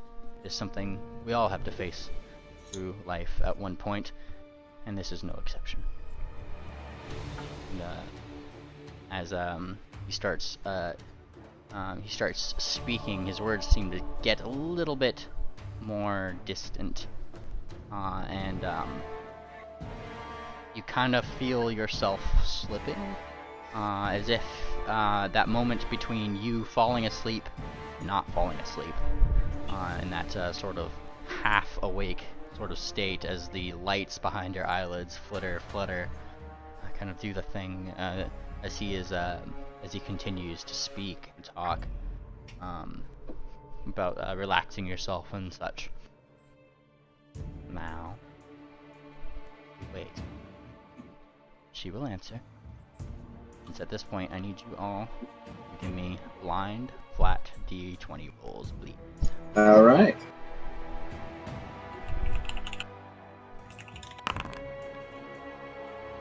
Also, tell me what order you're doing them in if you have the icon clicked. I was first. Alright. I was second. Mm-hmm.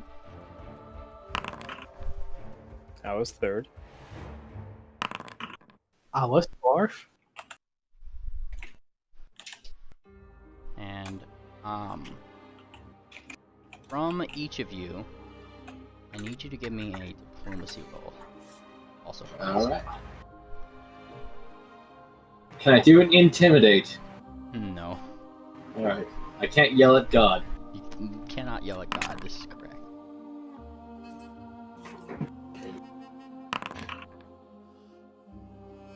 Help me, spirits.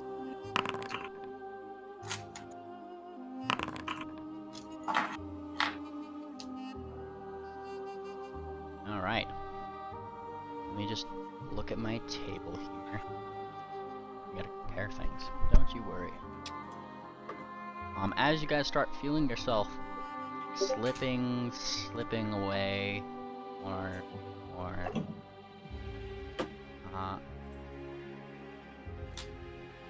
it's Dur, the first one. Dur, you start feeling yourself, like he had described, start to fall. It makes your heart rate faster. It's like, you know, you can't open your wings. There's no wind to catch you, and you're falling toward what you could see to be the ground. Question is, are you opening your eyes? Are you waking up?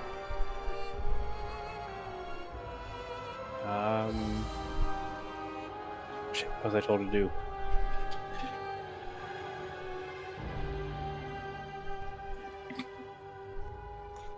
This is up to you. No. And you stay your ground, flinching as you get close to the ground, and then right before you feel as if you might smack into it, slow down. Land. Lighter than a feather. Just behind what you need to be your own physical body. Barely visible through the plane of which that you are now on. Next to you, in the same-ish fashion, look up and see from that skylight that's above you some others following. Namely Night Vale, Gyro, and Hunting Forest. Do you guys wake up? No. No.